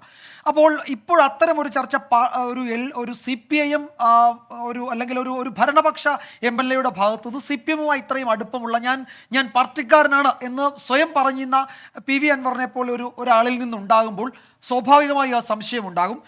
ഇവിടെ നേരത്തെ നമ്മൾ പല കുറി ചർച്ച ചെയ്താണ്, പാർട്ടിയിൽ നടക്കുന്ന ആഭ്യന്തര ചർച്ചകളുടെയൊക്കെ ഭാഗമായി രൂപപ്പെട്ടു വന്നിട്ടുള്ളതാണോ അൻവറിൻ്റെ ഈ വിമർശനം? അൻവറിന് പിന്നിൽ പാർട്ടിയിലെ ഒരു വിഭാഗമായിരിക്കില്ല? അങ്ങനെ അത്തരം സംശയം ഈ ഘട്ടത്തിലും പൂർണ്ണമായി മാഞ്ഞു പോയി എന്നൊന്നും കരുതാൻ കഴിയില്ല. ഇന്നിപ്പോൾ എം വി ഗോവിന്ദൻ സംസ്ഥാന സെക്രട്ടറിയോട് ചോദിക്കുമ്പോൾ ദുർബലമായ ഒരു മറുപടിയാണ്. അൻവറിന് പിന്നിൽ ആരാണ് എന്ന് ചോദിക്കുമ്പോൾ അൻവറിന് പിന്നിൽ അൻവർ എന്ന് പറഞ്ഞൊഴിയുകയാണ്. അപ്പോൾ അവിടെ എനിക്ക് തോന്നുന്നു പാർട്ടി സംസ്ഥാന സെക്രട്ടറിക്ക് പോലും അതിലെന്തെങ്കിലും ഒരു വിശദീകരണം നൽകണമെങ്കിൽ മുഖ്യമന്ത്രി ഒന്ന് ഈ മൗനം വെടിയണം. മുഖ്യമന്ത്രി ആ മൗനം വെടിയാൻ തയ്യാറാകാത്തത് കൊണ്ടാണ് പാർട്ടി അവിടെ പ്രതിരോധത്തിലാകുന്നത്. ഒരുപക്ഷെ ഈ വാർത്താ സമ്മേളനം മുഖ്യമന്ത്രി നടത്തി കഴിഞ്ഞാൽ സെക്രട്ടറിക്ക് കുറെ കൂടി കാര്യങ്ങൾ വിശദീകരിക്കാൻ കഴിയുമായിരിക്കും. ശരി, NM പിയേഴ്സൺ, ഈ പാർട്ടി സമ്മേളനങ്ങളിൽ പങ്കെടുക്കുന്ന നേതാക്കൾ അവിടെ പ്രസംഗിക്കാൻ വേണ്ടി നൽകുന്ന സംസ്ഥാന കമ്മിറ്റി കൈമാറിയ രേഖയിൽ ഒരു ഭാഗം ഇങ്ങനെയാണ്: ഹിന്ദുത്വ രാഷ്ട്രീയത്തിനെതിരെ ജനങ്ങളെ സംഘടിപ്പിക്കണം, BJP ഒറ്റപ്പെടുത്തി മതനിരപേക്ഷ സർക്കാരിനെ അധികാരത്തിലെത്തിക്കാനുള്ള ശ്രമങ്ങൾ ഇനിയും തുടരണം, കേരളത്തിൽ BJPക്ക് അക്കൗണ്ട് തുറക്കാനായത് ഏറ്റവും വലിയ ഉത്കണ്ഠ നൽകുന്നു. ഈ ഭാഗമാണ് പ്രസംഗിക്കേണ്ട ഭാഗത്തിലെ ഏറ്റവും കാതലായ ഒരു ഭാഗമായി സംസ്ഥാന കമ്മിറ്റി നൽകിയിരിക്കുന്നത്. ഇത് ഇപ്പോൾ ആർജവത്തോടുകൂടി ഈ കാര്യങ്ങൾ ബ്രാഞ്ച് തലം മുതൽ അവതരിപ്പിക്കാൻ CPIMന് കഴിയുമോ? യഥാർത്ഥത്തിൽ മുഖ്യമന്ത്രിയുടെ മൗനം CPIMന്റെ നേരത്തെ വേണു സൂചിപ്പിച്ചതുപോലെ തന്നെ അതിൻ്റെ ബഹുജന അടിത്തറയെ ചിന്നിച്ചിതറാൻ പാകത്തിലുള്ളതാക്കി മാറ്റിയില്ലേ? CPM പ്രത്യയശാസ്ത്രപരമായി പരാജയപ്പെട്ട വലിയൊരു മുഹൂർത്തത്തിലാണ് നമ്മളുടെ ചർച്ച നടക്കുന്നത്.